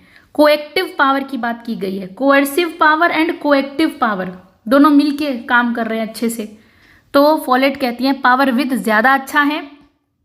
पावर विद क्या है? पॉजिटिव है, ज़्यादा अच्छा है, क्योंकि सेल्फ डेवलपिंग हो रहा है, यहाँ पर खुद क्रिएट कर रहे हैं वो। समझ बढ़ती है इससे, कन्फ्लिक्ट कम होता है, कोऑपरेशन बढ़ता है और पार्टिसिपेटिव डिसीजन मेकिंग, सब लोग मिलकर डिसीजन लेते हैं, उसको प्रमोट करते हैं, तो वो अच्छा है। पावर विद का कॉन्सेप्ट अच्छा है। पावर ओवर जो है ना, वो मतलब वो पावर ओवर को पूरा खत्म नहीं किया जा सकता, हम खत्म नहीं कर सकते, लेकिन उसको कम किया जा सकता है, रिड्यूस कर सकते हैं हम उसको। Reduce, we can reduce power over concept, खत्म तो नहीं कर सकते, है ना। तो power with is very good, जिसमें न डर है न भय, सब अच्छे से समझ बूझ के काम कर रहे हैं, तो power with is good concept. तो अब ये कैसे काम करे पावर ओवर, कैसे कम करें हम लोग पावर ओवर को, कम कैसे किया जाए, रिड्यूस कैसे किया जाए, ये एक सवाल उठता है। डिजायर को इंटीग्रेट करके, इच्छाओं को मिला दो, लोगों की क्या इच्छाएं हैं उनको मिला दो। लॉ ऑफ सिचुएशन को फॉलो करके सिचुएशन बेस्ड को फॉलो करो, तब हो सकता है। और फंक्शनल यूनिटी क्रिएट करके लोगों में फंक्शनल यूनिटी लेकर आओ, तब ये होगा कि हम पावर ओवर को कम कर देंगे और पावर विद के साथ अच्छे से काम करेंगे। फंक्शनल यूनिटी का एक कॉन्सेप्ट आता है, वो क्या होता है ये समझ लेते हैं।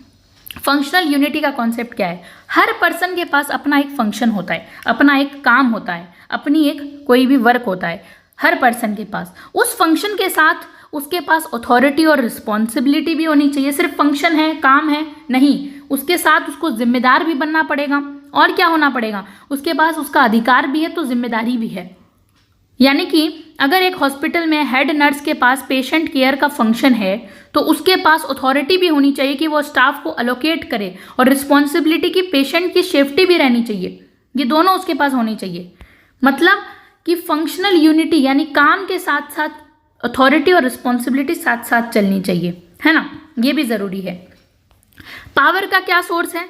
फॉलेट कहती है पावर दी नहीं जा सकती, ले नहीं जा सकती। पावर न दी जा सकती है न ली जा सकती है, डेलीगेट नहीं की जा सकती है। पावर को वो देना लेना ये सब नहीं मानती है। पावर का रिजल्ट होता है नॉलेज प्लस एबिलिटी का कॉम्बिनेशन। पावर का मतलब क्या है? नॉलेज प्लस एबिलिटी का कॉम्बिनेशन इक्वल टू पावर। वो पावर को डेलीगेट करने को बहुत ही ज़्यादा ऑब्सोलीट मानती है ना।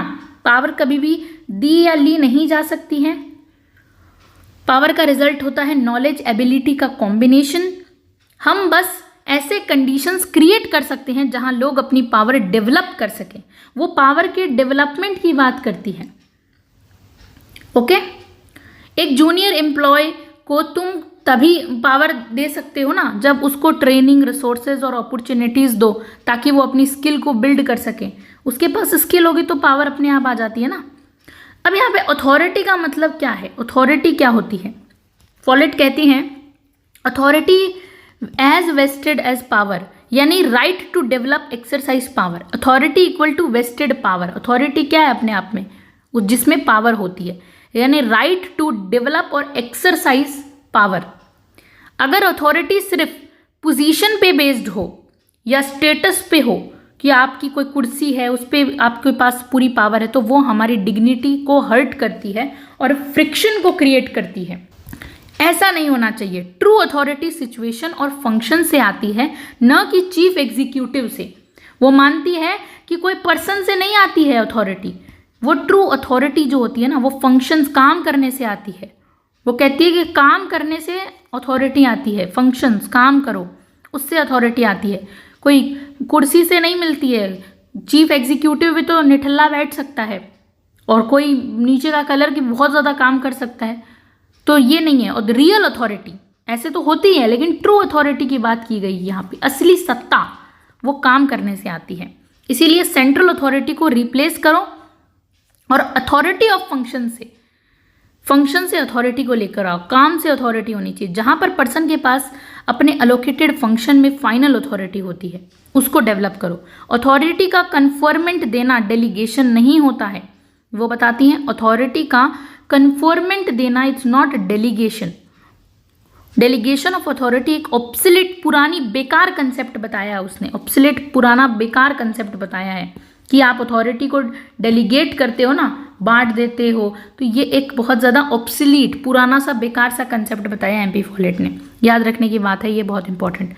फिर वो कहती है रिस्पॉन्सिबिलिटी का क्या सोर्स है, रिस्पॉन्सिबिलिटी कैसे आती है? तो रिस्पॉन्सिबिलिटी भी फंक्शन और सिचुएशन से ही फ्लो होती है। रिस्पॉन्सिबिलिटी भी कहाँ से आएगी? आपके काम से और आपकी सिचुएशन, परिस्थितियों से आएगी। क्वेश्चन ये होना चाहिए for what is he responsible, ना कि to whom he is he responsible. वो कहती हैं क्वेश्चन क्या होना चाहिए कि for what he is he responsible then to whom is he responsible. मतलब Follett pluralistic responsibility, shared, cumulative responsibility में बिलीव करती है।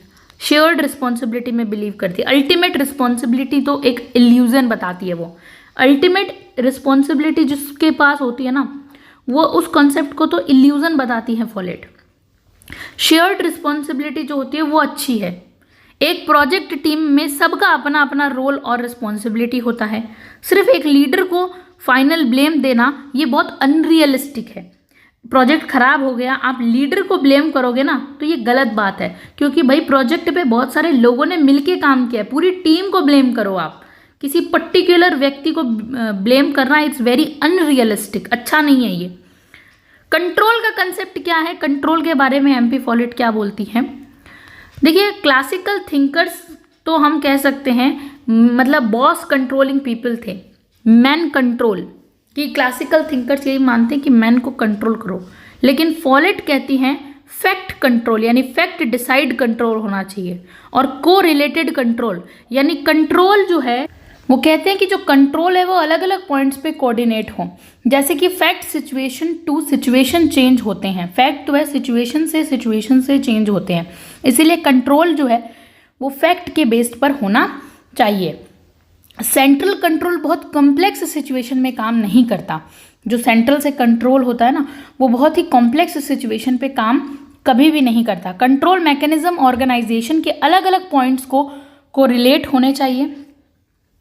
अगर ऑर्गेनाइजेशन वेल इंटीग्रेटेड है, यूनिफाइड है और कोऑर्डिनेटेड है, मिला हुआ है, तो वो सेल्फ रेगुलेटिंग और सेल्फ डायरेक्टिंग होती है। जहाँ कंट्रोल सेल्फ से, खुद से होता है, खुद को, व्यक्ति को पता होता है कि मुझे कंट्रोल ये काम करना है। अगर वो ऑर्गेनाइजेशन बहुत इंटीग्रेटेड है, यूनिफाइड है, तब, वरना ऐसा नहीं होता। जैसे एक मैन्युफैक्चरिंग कंपनी है, कुछ बना रही है, उसमें प्रोडक्शन यूनिट अपने आउटपुट का रियल टाइम डेटा चेक करता है, फैक्ट कंट्रोल है वहाँ पे। अगर मशीन में एरर है तो यूनिट खुद ही फिक्स कर लेता है इंस्टेड ऑफ हेड ऑफिस तक ऑर्डर पहुँचाने। कोई यूनिट में प्रॉब्लम, हर एक चीज़ के लिए आप सेंट्रल अथॉरिटी के पास मत जाइए, आप खुद ही अपने स्तर पर चेक कर लीजिए क्या दिक्कत है। ये होता है रियल कंट्रोल। फॉलेट कहती हैं कि पावर का बेस्ट फॉर्म पावर विद है, अथॉरिटी फंक्शन बेस्ड होनी चाहिए, रिस्पॉन्सिबिलिटी सिचुएशन से निकलती है, और कंट्रोल फैक्ट कोऑर्डिनेशन पे बेस्ड होना चाहिए। जब ऑर्गेनाइजेशन सेल्फ यूनिफाइड होते हैं तो कंट्रोल्ड नेचुरली हो जाता है, सेल्फ कंट्रोल बन जाता है। बहुत अच्छी बात कही है इसमें इन्होंने। अब हम बात करेंगे ना प्लानिंग और कोऑर्डिनेशन के बारे में। एमपी फॉलेट क्या बोलती हैं, प्लानिंग और कोऑर्डिनेशन कैसी होनी चाहिए। तो देखिए, वो फॉलेट का व्यू है प्लानिंग पे। फॉलेट कहती है कि प्लानिंग एक ऐसा स्कीम है, एक ऐसी स्कीम है जिसमें सेल्फ एडजस्टमेंट और सेल्फ कोऑर्डिनेशन होता है डिफरेंट इंटरेस्ट्स के बीच। क्या कहा है उन्होंने, अलग अलग हितों के बीच सेल्फ एडजस्टमेंट और सेल्फ कोऑर्डिनेशन, यही एक प्लानिंग का एक तरीका है। यानी ऑर्गेनाइजेशन में अलग अलग डिपार्टमेंट्स, अलग अलग गोल्स और लोगों के इंटरेस्ट होते हैं। कोई भी ऑर्गेनाइजेशन देख लीजिए, वहाँ अलग अलग लोग रहते हैं, अलग अलग ऑर्गेनाइजेशन में अलग अलग तरीके के इंटरेस्ट हित होते हैं। तो प्लानिंग का काम है इन सब को एडजस्ट करके एक कॉमन पाथ बनाना, सबके डिजायर्स को मिलाकर, इंटरेस्ट्स को मिलाकर एक जनरल इंटरेस्ट बनाना, कोऑर्डिनेट कर देना, मिला देना सबको, सबकी इच्छाओं को क्या करना, एक इंटीग्रेट कर देना, मिलाकर एक कॉमन गोल बना देना जो सब रिलेट करे। जिससे हमने रूशो की जनरल विल थ्योरी देखी थी ना, सबकी विल को मिलाकर एक विल बना देना, वैसे ही सेम टू सेम वैसे ही यहाँ सेल्फ एडजस्टमेंट तभी पॉसिबल है जब प्रॉपर सेल्फ एडजस्टमेंट, मतलब लोग खुद एडजस्ट कर रहे हैं, तभी पॉसिबल है। जब पूरा कोऑर्डिनेशन अच्छे से काम करे तभी पॉसिबल है। एक कॉलेज एनुअल फेस्ट, एक कोई भी कॉलेज है वो एनुअल प्लानिंग कर रहा है, एनुअल फेस्टिवल की प्लानिंग कर रहा है। Cultural team, finance team, censorship team और लॉजिस्टिक्स टीम, सब ने अपने अपने इंटरेस्ट हैं, सबकी अलग अलग। प्लानिंग तभी पॉसिबल, सक्सेसफुल होगी जब एक दूसरे के साथ ये लोग कोऑर्डिनेट करेंगे। एक कह देगा मैं तो इस कल्चरल फेस्ट वाले की बात नहीं मानूंगा टीम की, दूसरा कह देगा मैं फाइनेंस टीम की बात नहीं मानूंगा, तो ये सब बिखर जाएगा, वो फेस्टिवल अच्छे से ऑर्गेनाइज ही नहीं हो पाएगा कभी भी। तो ज़रूरी है सब अपने एक साथ तरीके से कोऑर्डिनेट करें। फॉलेट के 4 प्रिंसिपल्स ऑफ ऑर्गेनाइजेशन को समझने की कोशिश करेंगे हम लोग। 4 प्रिंसिपल ऑफ ऑर्गेनाइजेशन दिए हैं। पहला है coordination as the reciprocal relating all the factors in a situation. यानी हर सिचुएशन में जितने फैक्टर्स हैं, जैसे फैक्टर्स क्या क्या हैं, जितने भी फैक्टर्स, पीपल हैं, रिसोर्स है, टाइम्स है, गोल्स है और इन्वायरमेंट है, उन सबको एक दूसरे से रिलेट करना जरूरी है। लोग आपस में रिसोर्स को मान ही नहीं रहे हैं, टाइम को मान नहीं रहे हैं, तो कैसे होगा। तो इन सबको कोऑर्डिनेशन करो, जितने भी रिसोर्सेज हैं उनको, फैक्टर्स को एक दूसरे से रिलेट करवाना ज़रूरी है। सिर्फ फैक्टर्स को अलग अलग कंसिडर करना काफ़ी नहीं है, उनके इंटर रिलेशनशिप्स को भी ध्यान रखना होगा। उनके आपस में इंटर रिलेशनशिप कैसा है उसको भी ध्यान दो। एग्जाम्पल के तौर पे अगर समझे तो एक हॉस्पिटल में doctors, nurses, patients, equipment, budget सब एक दूसरे से कनेक्टेड है ना, कनेक्टेड है। अगर बजट कट होगा तो स्टाफ की शॉर्टेज हो सकती है जो पेशेंट केयर को इम्पैक्ट करेगी, बाद में जाके पेशेंट का ध्यान नहीं रखा जाएगा। इसीलिए सब फैक्टर्स को एक दूसरे से रिलेशन देखना पड़ेगा। यही है coordination in the reciprocal relating to all the factors of the situation. Second आता है कोऑर्डिनेशन बाय डायरेक्ट कंट्रोल। अब ऑर्गेनाइजेशन में रिस्पॉन्सिबल लोगों को डायरेक्ट कंट्रोल में रहना चाहिए। जो रिस्पॉन्सिबल लोग हैं, जिम्मेदार लोग हैं, उनको डायरेक्ट कंट्रोल में रहना चाहिए, चाहे वो हायरार्की में किसी भी लेवल पर हो।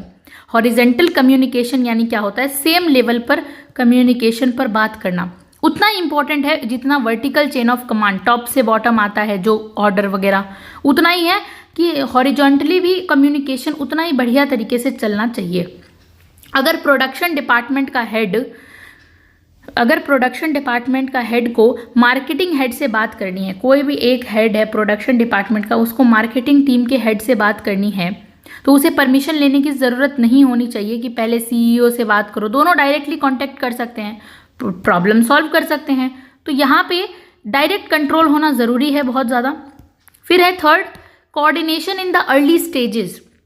सब लोग को पॉलिसी फॉर्मुलेशन के इनिशियल स्टेज पे इन्वॉल्व करो, जहाँ पे पॉलिसी बन रही है वहीं पे इन्वॉल्व कर लो। सिर्फ इम्प्लीमेंटेशन स्टेज पे नहीं करना चाहिए जहाँ लागू हो रहे, नहीं, बनने के टाइम ही सब लोगों को ना आप वो कर लो, कोऑर्डिनेट कर लो। अर्ली इन्वॉल्वमेंट, पहले ही इन्वॉल्वमेंट कर लो।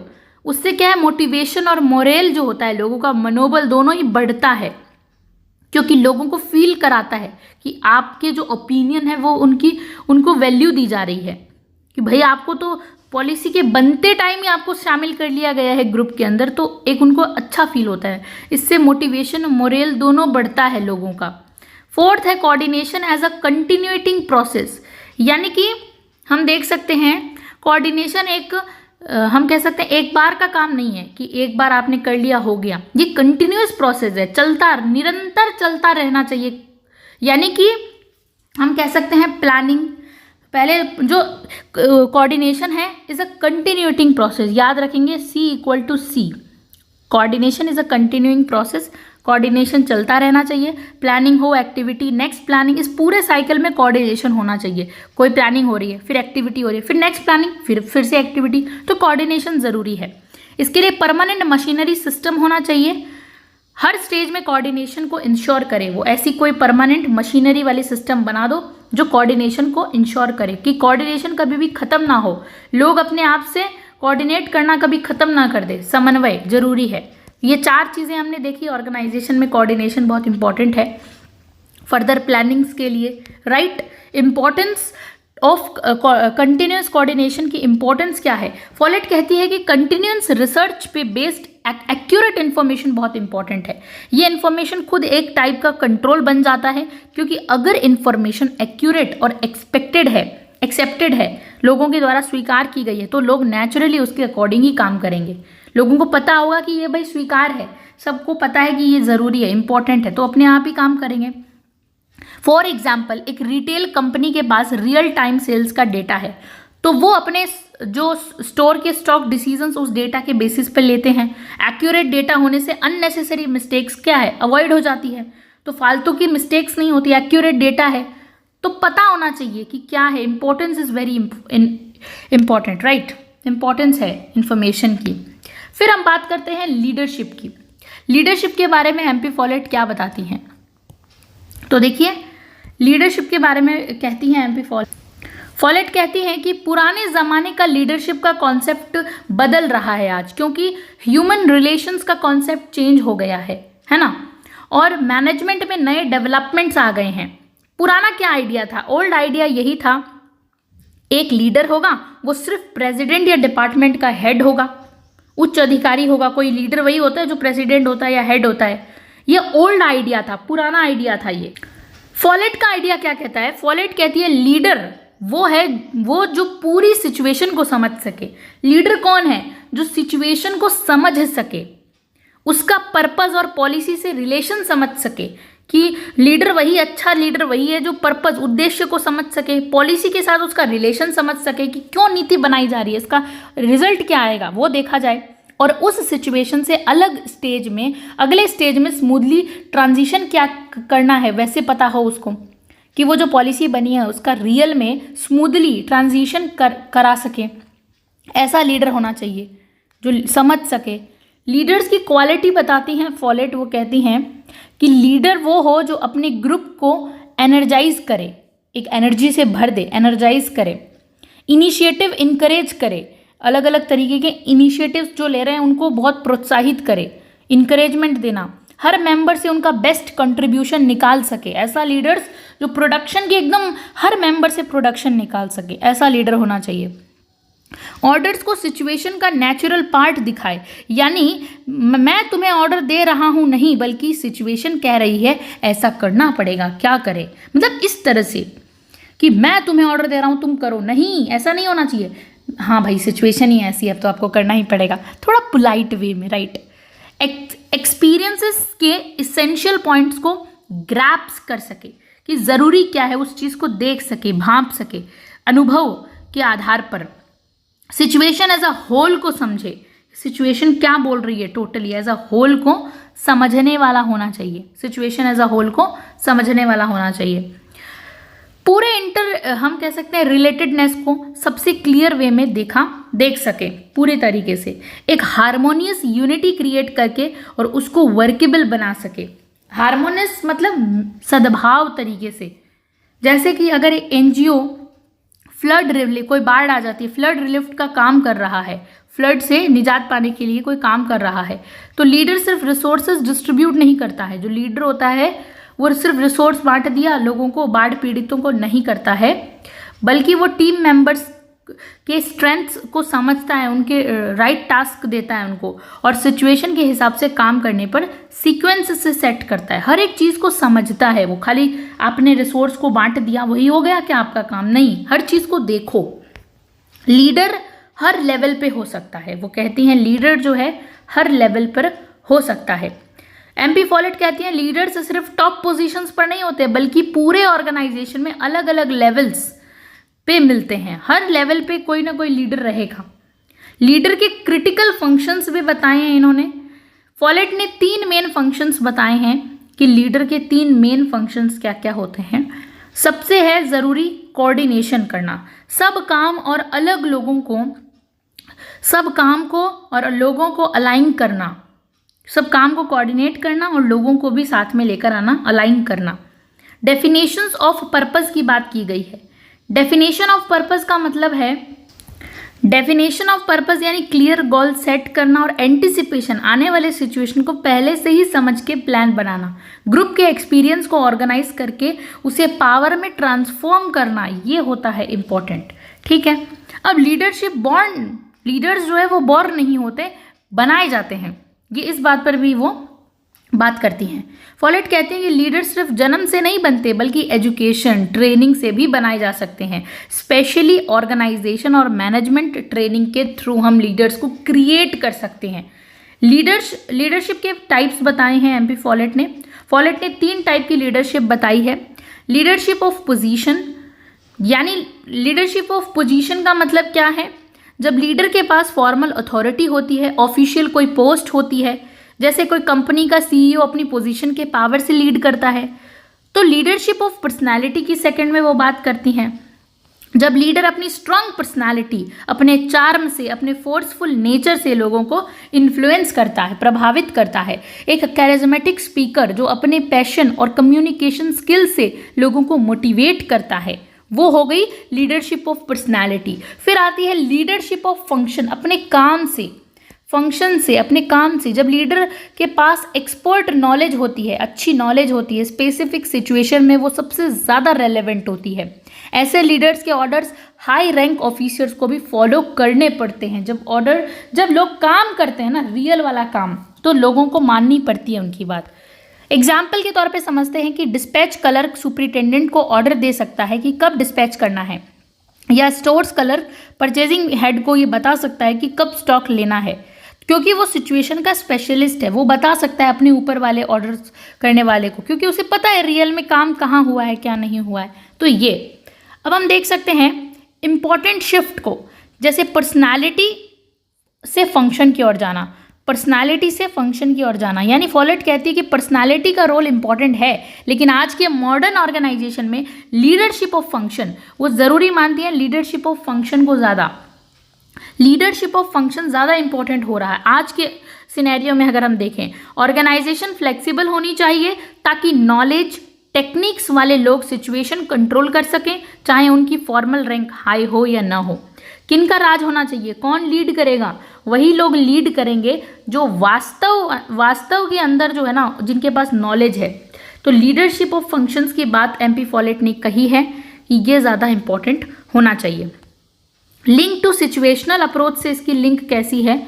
तो देखिए, फॉलेट ने लीडरशिप ऑफ फंक्शन को आइडिया बहुत पहले ही दे दिया था, जब सिचुएशनल अप्रोच टर्म बाद में उस टाइम पॉपुलर भी नहीं हुई थी, तभी इन्होंने लीडरशिप बाय फंक्शन पहले ही दे दिया था। तो ये देखिए, इनके जो आइडियाज़ है वो पहले ही आ जाते हैं। तो एक तरह से अब हम इवेल्युएट कर लेते हैं जल्दी से। देखिए, कुछ राइटर्स ने फॉलेट को क्लासिकल थिंकर बोला, यानी ऑर्गेनाइजेशनल थ्योरी के इम्पोर्टेंट फाउंडेशनल माइंड बताया। दूसरे राइटर ने कहा कि उनके आइडियाज़ में कुछ भी क्लासिकल नहीं था, बहुत न्यू। फॉलेट का खुद का क्या स्टैंस है, उन्होंने क्लासिकल थ्योरी को खुद क्रिटिसाइज किया। ये उन्होंने कहा कि ये तो वन साइडेड थी, मैकेनिस्टिक अप्रोच फॉलो करती थी, मशीन जैसे लोगों को ट्रीटमेंट करती थी, साइकोलॉजिकल एस्पेक्ट्स इग्नोर किया है इसने, ऐसा उन्होंने कहा एम पी फॉलेट ने। और क्रिटिसिज्म भी हुआ है एम पी फॉलेट का खुद के आइडियाज़ का, क्या सोशल नेचर को इग्नोर किया है। उनके अपने थ्योरीज भी क्रिटिसिज्म से बची नहीं है।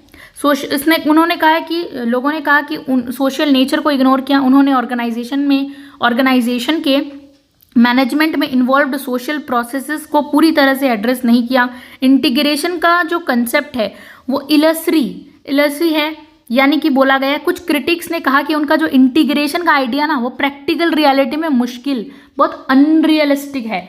वो जो इंटीग्रेशन की बात करती है वो अनरियलिस्टिक है। सोशल कंटेंट को साइंटिफिकली इंटरप्रेट नहीं किया उन्होंने। ऑर्गेनाइजेशन के सोशल डायमेंशंस का साइंटिफिक स्टडी अप्रोच यहाँ पर मिसिंग बताई है कुछ क्रिटिक्स ने।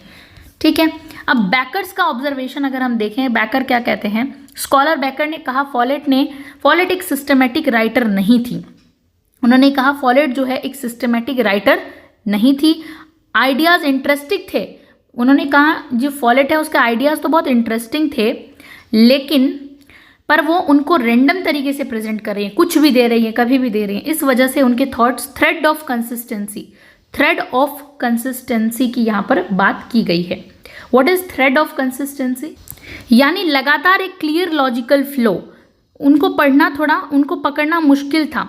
सब रीडर्स समझ नहीं पाते थे कि उनका थॉट प्रोसेस कहाँ लीड कर रहा है। ये सब लोग नहीं समझ पाए हैं इस चीज़ को, ऐसा बाकर कहते हैं। तो रिजल्ट आता है उनका वैल्यूएबल आइडियाज़ और रिकमेंडेशंस काफ़ी यूजफुल थे, लेकिन एक theoretically well founded integrated system में फिट नहीं बैठते हैं। फॉलेट के थ्योरिस्ट के रूप में लिमिटेशंस के दो मेजर रीजंस कि क्रिटिक्स ने दो मेन रीज़न दिए हैं कि क्यों फॉलेट ने एक top level administrative management theorist के रूप में ज़्यादा स्टेटस नहीं पाया। इंस्टीट्यूशनल बेस का लैक है इनके आइडियाज़ में, यानी कि उनके पास कोई स्ट्रॉन्ग एकेडमिक या रिसर्च इंस्टीट्यूशन का कोई परमानेंट पोजीशन नहीं था। उनके आइडियाज़ को सिक्योर प्लेटफॉर्म देता, जो ऐसा कुछ नहीं था। आइडियाज़ का जमाने से मिसमैच बताया, यानी ड्रकर्स कैंटर कहते हैं कि उनका कॉपरेशन, नेगोशिएशन, कन्फ्लिक्ट रिजोल्यूशन और सेंसस का आइडियोलॉजी उस वक्त के पॉलिटिकल और सोशल एनवायरनमेंट में फिट नहीं होता। मतलब उन्होंने वो आइडियाज़ उस समय दे दिया था जहाँ पर उसकी कोई रेलेवेंस ही नहीं थी। उस समय लोग किस और चीज़ को स्टडी कर रहे थे, वो आज के टाइम की रेलेवेंस के हिसाब से पहले ही तो ऐसा माना। उनका professional career pre war time का था, पोस्ट वार टाइम में था, जिसमें ज़्यादा फोकस पावर और कंट्रोल पर था, ना कि कोई नेगोशिएशन पर। कुछ लोग कहते हैं कि उनकी आइडियाज़ इग्नोर की गई क्योंकि वो एक वुमन थी। ड्रकर इस बात से एग्री नहीं करते हैं, वुमन से नहीं। अब हम देख सकते हैं क्रिटिसिज्म के बावजूद फॉलेट का कंट्रीब्यूशन ना सैमियन और प्रोफेटिक है माना जाता है। उनकी theories conflicts, integration, coordination, control, authority, leadership जैसे टॉपिक्स पे बहुत स्ट्रॉन्ग और यूनिवर्सलिस्ट अप्रोच वाले थे, बहुत अच्छे थे। मल्टी डायमेंशनल फोकस उनकी थिंकिंग में, वैलिडिटी में, जस्टिफिकेशन में मिलता है, प्रूफ करता है। वो एक पायोनियर पथ प्रदर्शक, फंडामेंटल थ्योरिस्ट थी। उनके आइडियाज़ आज भी स्कॉलर्स यूज़ करते हैं। तो मेटकाफ और उर्विक ने तो उन्हें प्रेज़ किया है। उन्होंने कहा है कि फॉलेट के कंसेप्ट्स अपने टाइम से बहुत आगे थे, आज भी करंट थिंकिंग से आगे हैं। उनकी राइटिंग्स एक गोल्ड माइन ऑफ सजेशन, क्या बताया उन्होंने, एक गोल्ड माइन ऑफ सजेशन है। बहुत अच्छे से इन्होंने उनको प्रेज़ किया, तारीफ़ की। कहा कि उन लोगों के लिए जो किसी भी एंटरप्राइज में ह्यूमन कॉपरेशन स्टैब्लिश और मेंटेन करने के लिए प्रॉब्लम को सॉल्व करना चाहते हैं, उनके लिए गोल्ड माइन ऑफ सजेशन है। सजेशन की एक गोल्ड माइन, सोने की खान बता दिया है। तो ये हमने देखा। सो इसी के साथ हमने पूरे एक आइडियाज़ को बहुत अच्छे से किया। ये ब्रीफ में आपकी समरी वही है जो पूरे चैप्टर में हमने पढ़ा। So thank you so much for watching this video.